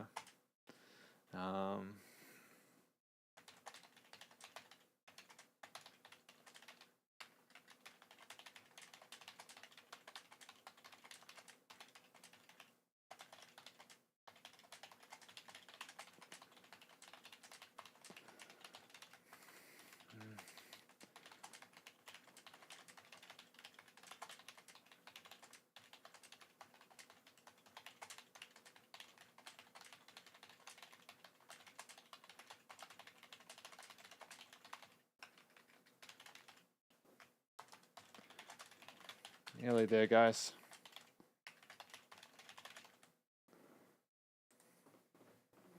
Nearly there. Nearly there. Yeah, that's gonna screw me, isn't it? Delivered on time. Did I get away with it? Oh my goodness, I got away with it. I got away with it. Damn. Okay, just real quick. So Fiverr, the place where I do my music reviews for like original tracks for like artists, bands, and musicians, it's been down for 2 hours, and I had a review that was due, so that's why I had to do the live stream a bit later, and it just came online then, and I think that you can break the system a little bit by if you open the page just before the order is due, even if the countdown runs out for the delivery. As long as you don't have the window crash, the track will actually it'll deliver without you getting penalized for it. So I'm really stoked about that. But that's completely unrelated to this. You guys have been doing lots of talkies, haven't you? I mean, I don't blame you because of the stuff about the earthquake and everything like that. You know, for obvious reasons, it's good to communicate. I like RC's one. Don't go to crowded places. And Shinyida, you're absolutely welcome. I actually care about people as a broad kind of concept. I don't want people to be sad and to suffer and to struggle. I really hope all of you did stay safe, or that you are safe, you know. I also appreciate that you guys really like JJ Lin. Like, when you guys have a firm fascination with that musician. So I think we will probably do a JJ Lin album before the end of the year. We'll put a poll up to decide that, as we need to decide who is going to be done in October, November, and December. But that's okay. JJ is one of the best singer in the music industry. I'd say that he's one of the strongest we've reviewed, for sure. Yep, absolutely. I think that he has a lot of power with his vocals, like within that facet, and that allows, again, I can see here, in the higher range is probably the best. I'm not sure, man. I mean, I'd have to listen to more. Kay says Earthquake upgraded to 7.2. That's horrific. That's horrific. That's way worse than 6.5. I'm hoping you guys are really safe where you are. His style is not my type of voice, but I admire his vocal techniques. Yeah, I mean, like he just knows exactly what to do with his body to get the tone he wants, and he doesn't need to do more than that. He's just got that. He's just got the pipes of. He's got heaven sent pipes. He's exactly where we need it. That's great, man. And yeah, cool. I get it. And you guys are talking about your high notes. I know so little about vocals, like how to different notes you can sing and stuff like that. But it's a good song from JJ Lin, okay? Let us continue. Let us continue here. We got Sam Lee though. Thank you. I should probably check who that is. Probably check who that is. What is that? Who's that? Who is that? Egg Tart. That was Egg Tart, apparently, according to Egg Tart. That was an Egg Tart according to Deepal. So that's great. We've got Sam Lee next with Eason Chan.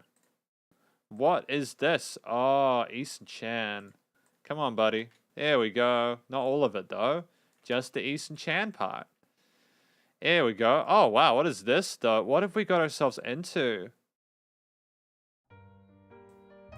What?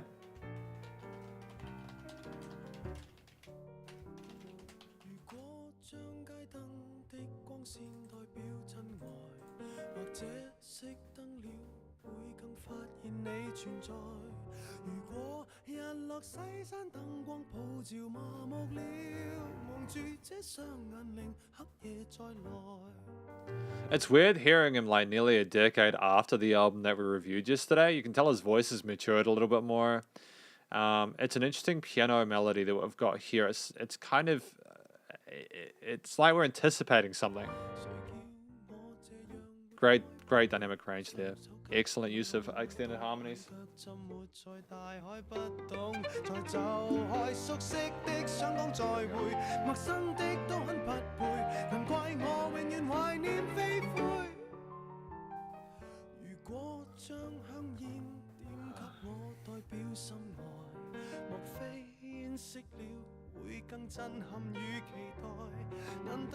What's his voice? What is he doing with his voice though?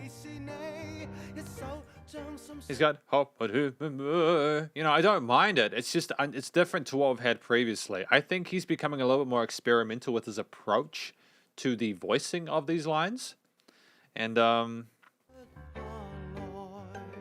it matches the tone of the pianos. Is this a different like rhythm entirely?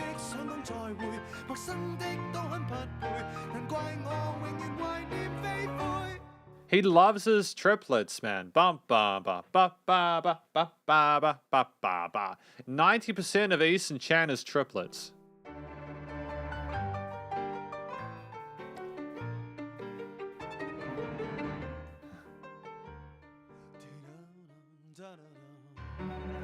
Not sure if I like how quiet it gets though. It almost seems like we're kind of playing around with the listener's patience a little bit too much.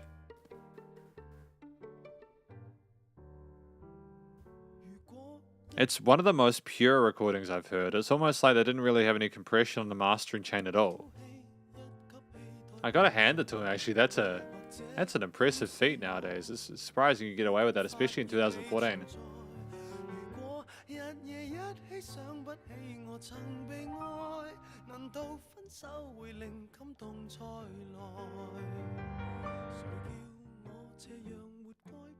Again, like he's really experimenting, or whoever is performing this is experimenting with brings it back. You know.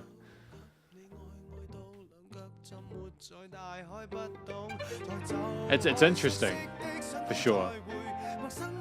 And when you do actually rise up and stay there, you're like, oh, I'm vibing with this, you know?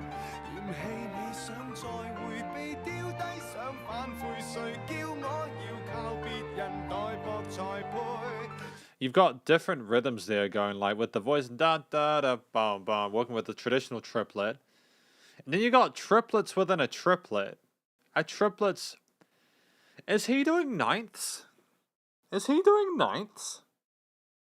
Because da da da da da da da. He's doing ninths. Non-tuplets. What the fuck? What is this? Why is he doing ninths on the piano, dude? I've never heard someone do ninths on the piano. 19th, 16th notes. It's just, this is next level stuff. This is, it's not. I was gonna say it's borderline. It's not pretentious. It's kind of just really clever.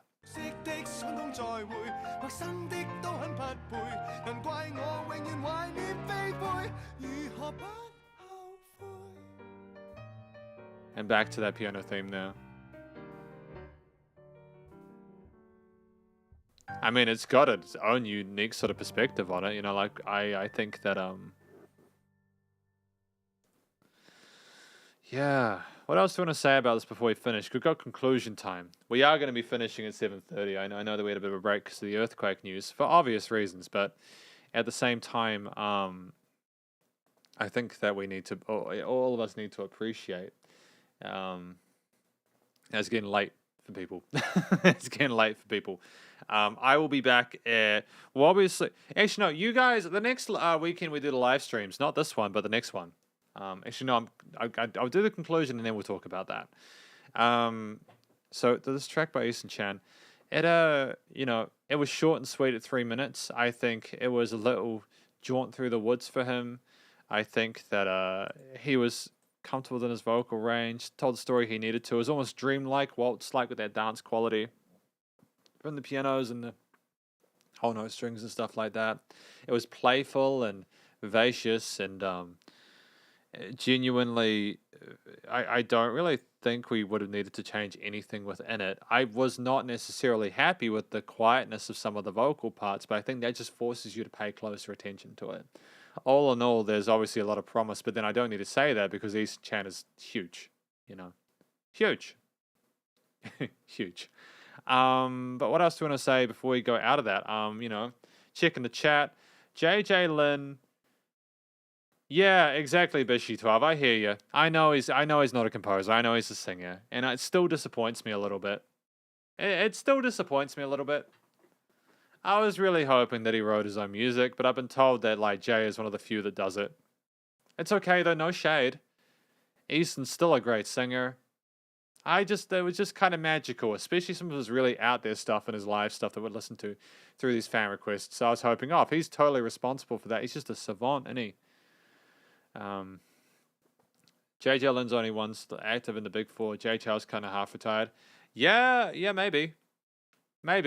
I would vouch for Jay Chou not having retired, because he released an album, and I assume he's going on tour. But I could be wrong. That assumption is going to potentially cause issues, of course, because you guys know more. You genuinely know more about it than I do, so that's fine. Eason loves jazzy music. Similar to Jay, he also injured his voice box. Oh, great. Do they not teach these guys? Are they just forcing these musicians to work too much? Are they just forcing these singers to work too much? Because, like, it seems kind of rude that they're making them work until they can't sing anymore. It almost seems kind of counterintuitive, almost like the labels are more interested in the money being made than the quality of the experience of the musician. That's kind of screwed up when you think about it, eh? Jay says it's cool getting old. Yeah. I mean, like, dude, like, I suppose people just assume if you can do the same stuff at 20 as you can at like 30 or 40, which is not true, you know. It's not like 40 years old is ancient, but 40 years old is, your body's probably gone through a little bit by that point, you know. I can only imagine that's the case. At 31, I feel like I'm 91. Yeah. But yeah, it's good that Eason did get the care, to be fair. It says his movie credit, and he's composed a few songs. It's good to know that RG Wright is jelly. I'm glad he has composed some music. I'm glad. He's just such an interesting singer to listen to that I would have hoped that he'd be able to make some music to go alongside that. But it's okay. No shade.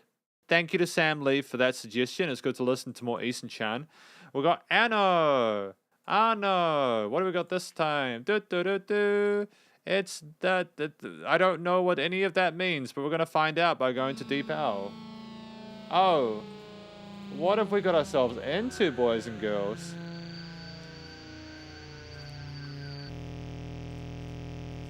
What the hell is going on? Oh, dude. Dude, I thought, for real, I thought that my Spotify was actually broken for a minute. That scared me. That scared me, dude. This is Huang Li Jing. Who am I to you? Apparently.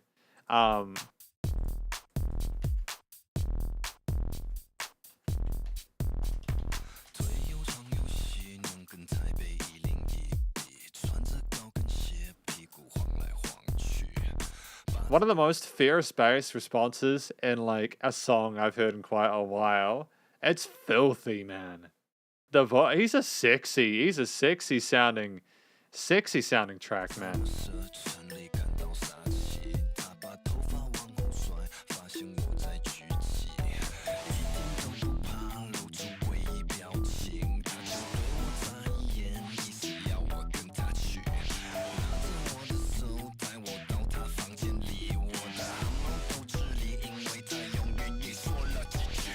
It's so rough sounding, so raw and so gritty and so cutting and edgy. I adore it, man.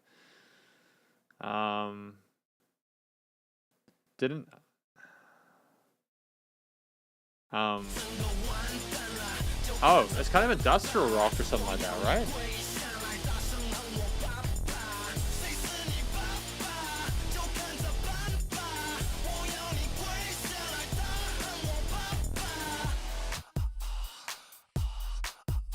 Just breathing now. We just got breathing. Yeah, kind of, how do I describe this? It's kind of got some of the tones that I hear from like Marilyn Manson, but without the Marilyn Manson vocals, obviously.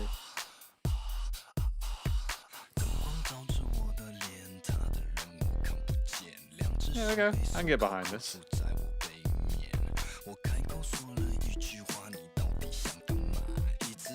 Oh, that's a cute little sequencer going between the sides of the cans.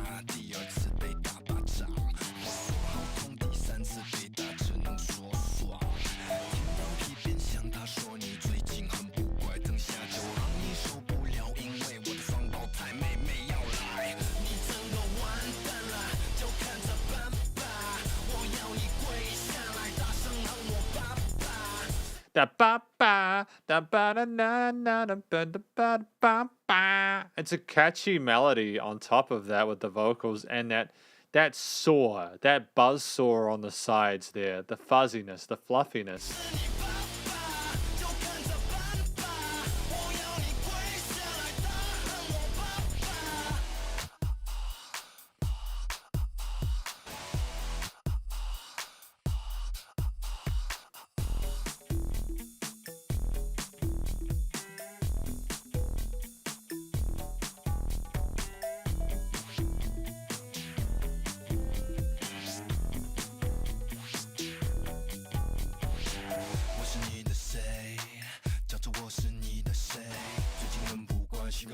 Yeah, I like the little instrumental section there as well. It was nice to have things kind of peter out a little bit. We have more story development though.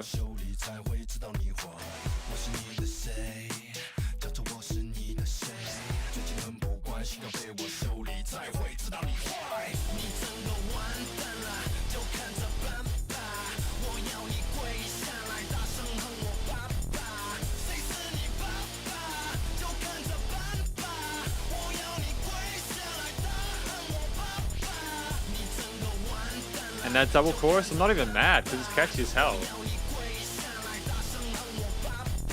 There's nothing safe about it. There's nothing beautiful about it.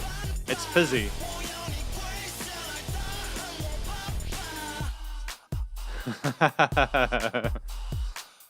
And it's so minimalist as well in the sense that like we don't have that many different like ingredients within the mix.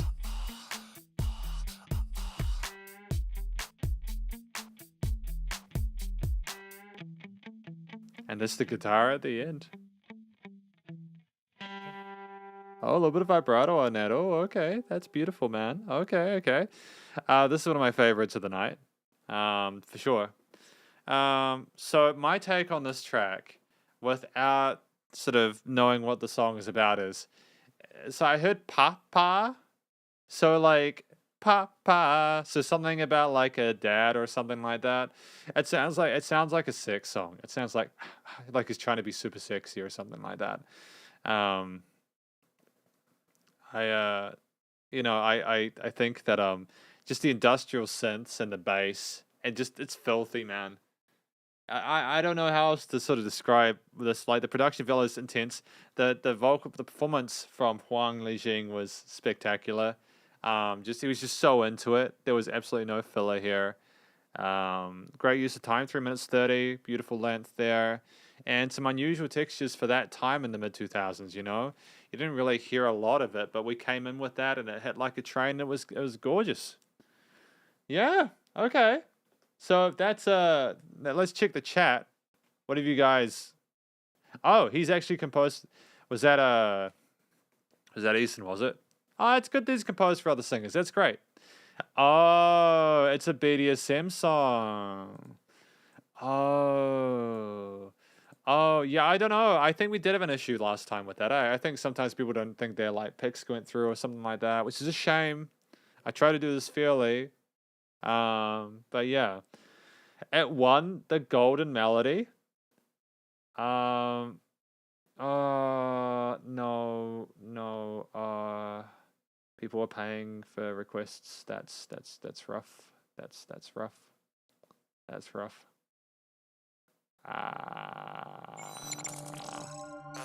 Okay. Okay. We'll talk about that in a moment. I feel that's kind of yeah. Okay, cool. So we got chat 1000 Melody, best album. Everyone thought, oh, I get it. People told me about that. Like Lee Hom thought they won, and then went up on stage, and Jay Chou was the best album award presenter. They ended up presenting the award together. Oh no! And then they presented it to this guy.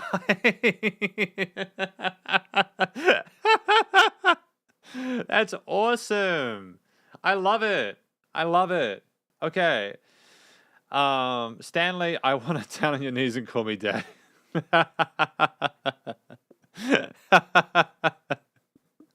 Oh, good fun. That would have been fun to explain to the kids. Mommy, why did the BDSM guy win an award?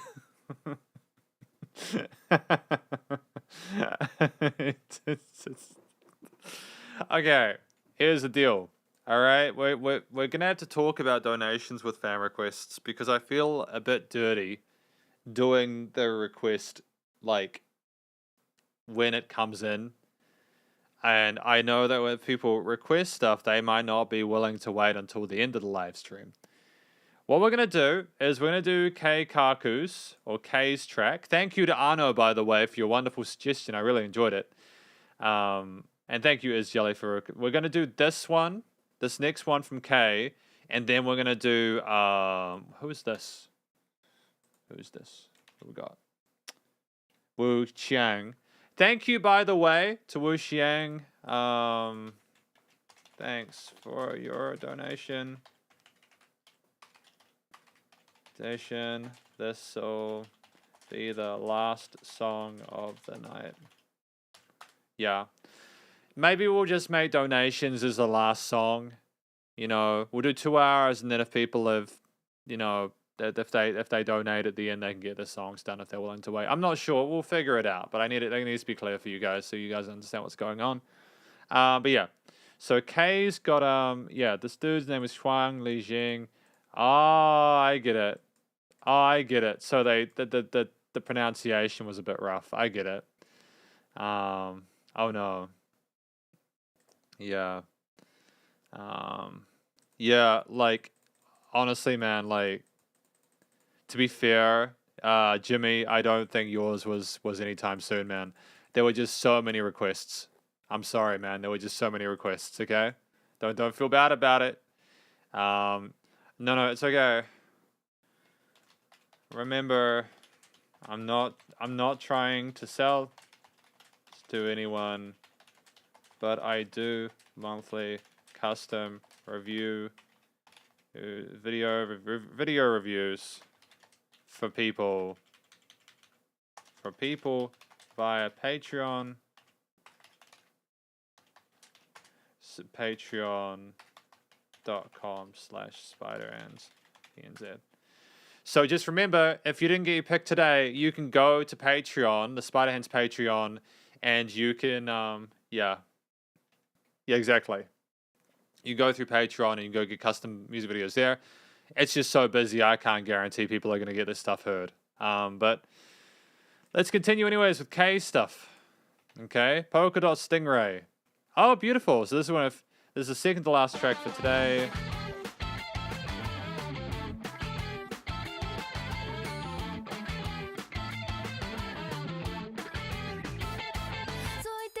Oh. It's so peppy and optimistic. A really interesting tone to the guitars as well. I'm not quite used to that, to be honest. Of course, we've got K. Gotta do this. There we go. Thanks for... Oh, Logan. Caps. Thank... Goodness. You can tell I'm getting tired, eh? Here we go. Let's continue.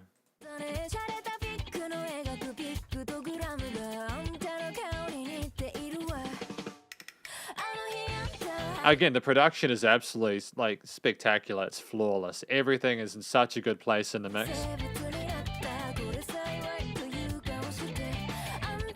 And that bass is so smooth and low end. Oh, it's a completely different mood for this part.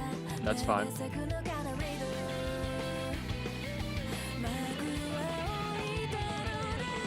Again, like, let's just appreciate the technical prowess required to be able to play those guitar parts there with such accuracy there. Because that wasn't like legatos, like hammer-ons and pull-ups or anything like that. I think they were actually shredding that. Oh, build?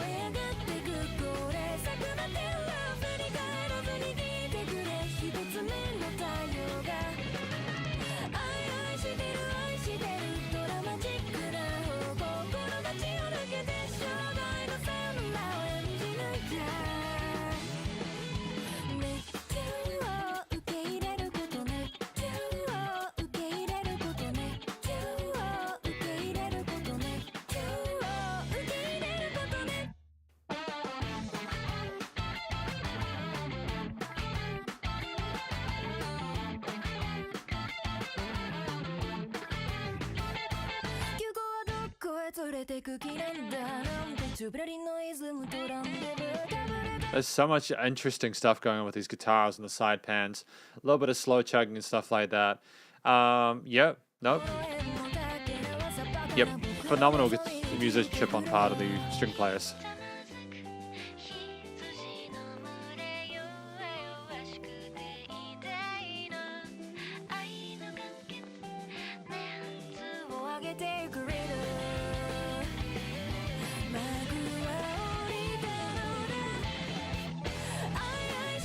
I think like a lot of the context for this track or whatever, a lot of what you'd be able to appreciate is dependent entirely on your understanding of the language. Like for me, I don't understand what's being told here.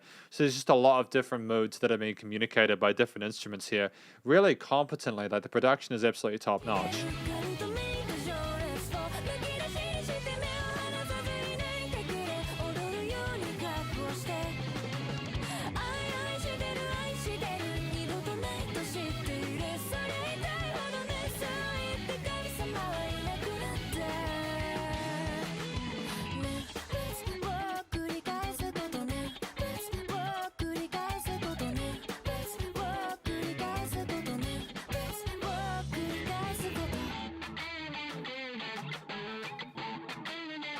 We just got claps on the side as well as that goody guitar.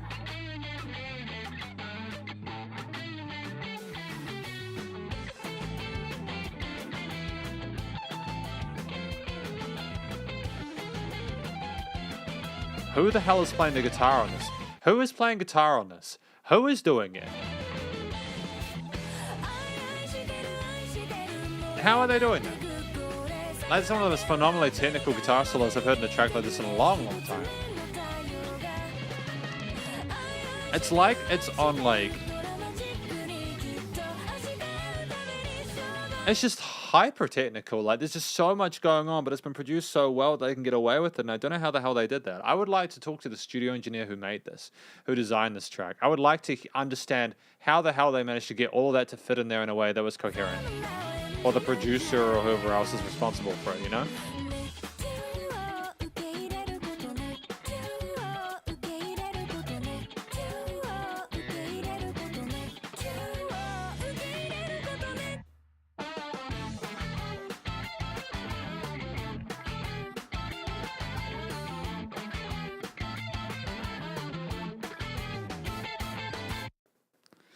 Okay, cool. Yeah. Okay. So just as a thing, I know that this has been maybe a slower stream for some. I figured having a conclusion section at the end of these tracks would be a good idea just to sort of voice my thoughts on it, but I think a lot of people are already getting that through it anyways. And I also think that like if we've got like we've got all of this, guys, all of this, there's still so much to do. So I think that next time, when we do the next fan request live stream, we'll be making sure to just do, like, listen and then chat. Listen and then chat. I think that'll make things a lot smoother. It'll probably reduce the time per track by about half. I think these are more casual sort of review sessions anyways. And, yeah. And then if people want the more sort of in-depth stuff, they can do the Patreon stuff, or they can come along to like the album reviews that we do, or the top 5 Spotify tracks or something like that, you know? I think that's a good way of doing it. So yeah, that'll be good. But let me know what your thoughts are. I'm trying to listen to feedback from people and sort of improve the streams so that more people get their music heard and stuff like that within reason. I'm still not going to be able to get through the entire list, but we'll go as we go, okay? But we'll finish it off the way we've been doing it today. I don't really have a lot else to talk about with Polka Dot Stingray. I think that the song speaks for itself. If you understand the lyrics and the story that's being told, you'll be able to probably appreciate the different moods with like the bridge and the verse and the chorus and stuff like that. I have no explanation for why they were going so hard on the guitar, but they just were. And I think that's spectacular. And I'm all for it, man. All for it. All for it. No complaints. It's damn near flawless. I think I've added it to this. I'm going to give it a like. There we go. I've already added it. Never mind. And yeah, thank you very much to KKK for that. Really appreciate it. The final track today is from who is this? Wu Chang. This track here is titled R Chord. And thanks. I'm assuming this is probably it. This will be our last track for today, okay?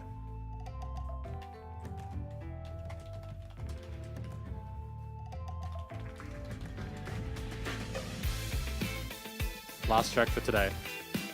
Here we go. Oh, it's kind of funky.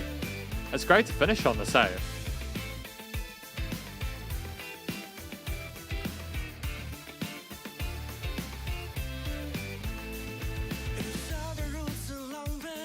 Okay, I'm loving the sound of those guitars as well as the drums. And the vocals are leveled well in the mix, you know, they sound nice and resonant. Some subtle harmonies there.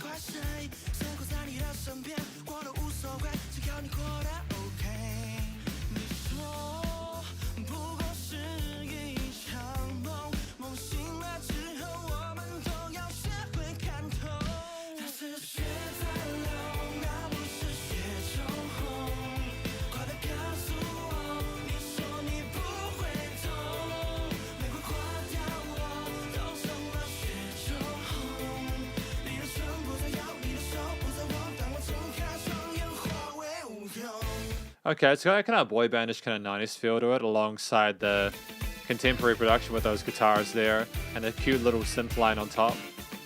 Some extensions or dominant 7th chords on top.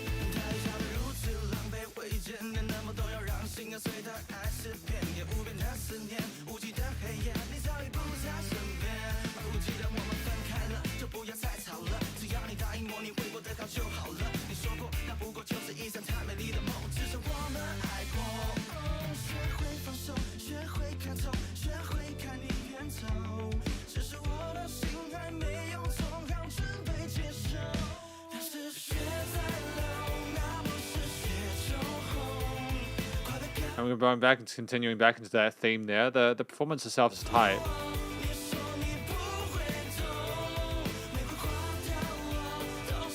Look, cowbell in the background as well. That's a nice way to sort of build it up.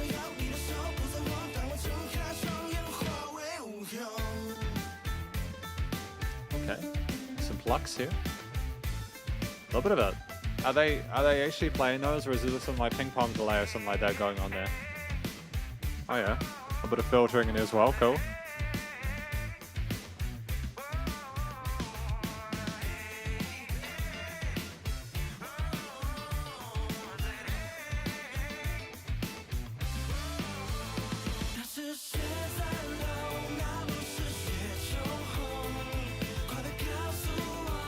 I mean, like, this is like, it's got enough in here to keep me interested. I don't necessarily have an attachment or a connection to it. It just sounds very clean.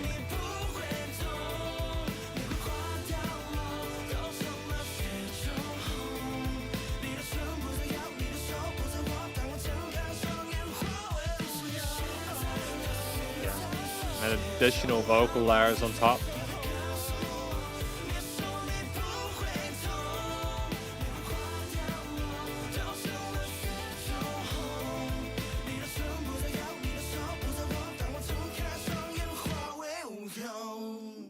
And that's it, man. That was that track for today. And conclusion time on this one by R Chord. Have I added it to SP fan request playlist? I have now. I think that the song was well played, well sung. I think it was a competent single. It's not necessarily my favorite track I've heard today, but it's inoffensive, palatable. The production is tight, and ultimately I can understand why people enjoy it. I suppose, again, you need to understand the lyrics to really get more of a kind of a feel for it. But yeah, it's cool. It's cool. None of my love for it. In the sense that I think that, like, technically and studio-wise, it's great. I understand the effort put into it. And ultimately, I can, I can understand why it's got 1 million plays. I know there's an audience for this kind of stuff. But yeah, look, yeah, I think, what I'm going to do, I'm liking the fact that people are like fans of like some of the, I'm hoping that, you know, if I make myself big, right? This live stream today, we'll do a conclusion time at this point. This live stream today was my attempt at trying to make a slightly more efficient system for these fan requests. I know that a lot of people put in requests, and you know, for some people it's really difficult to sort of, for instance, go through the Patreon and get the custom monthly music reviews via there, so they want to come in and get them for free when I do these fortnightly ones, and I think that's absolutely fine. They're a different format anyways. It's good to be able to share music with people and to sort of be able to connect and sort of catch up. I think I will sort of remove the conclusion time jury between songs. We'll just do listen and then like catch up on chat. That'll be a great way of doing it, I think. Yeah, and that will mean that more songs get done. I don't know how much more I can optimize it beyond that. I also know that it's late for people. A lot of people are expecting it to be done at like 5 o'clock to 7. I also know that a lot of people hear their song and once they get it done. And it's probably frustrating for some people who like wait 2 hours for their song to be done only for it not to be done. So I suppose if we remove that conclusion time, I can honestly say I've done as many as I can and we can just leave happy. And again, at the end of the day, if you want, you can go through the SP Patreon and you could just, you know, links in the description. You can just go get your favorite songs reviewed there once per month and a custom music review for you. But yeah, anyways, thank you to everyone for your suggestions today. Thank you for being patient whilst I continue to work to improve this. A heads up, there will be no live streams next weekend because I'm moving house. Thanks for the support from everyone on that front. I am hoping that once I move into this house, it'll be easier for me to sort of like make videos and do live streams and stuff like that. And that it's a little more chill and stable for a while. And I'll actually have a bed for the first time in 2 years. So it'll be good for me to actually sleep in a bed. Stay cool, stay safe, and please remember to support your local musicians and artists at this point in time, as you need to help more than ever with all the crazy stuff going on in the world. And I will catch you in the next review or the next live stream. The next fan requests in 2 weeks' time will be a lot more efficient, so don't feel as if you didn't get your song done today, you won't next time.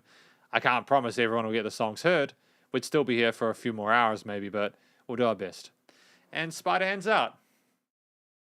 And you're welcome, guys. It's good to hang out with you, all right? 3, 2...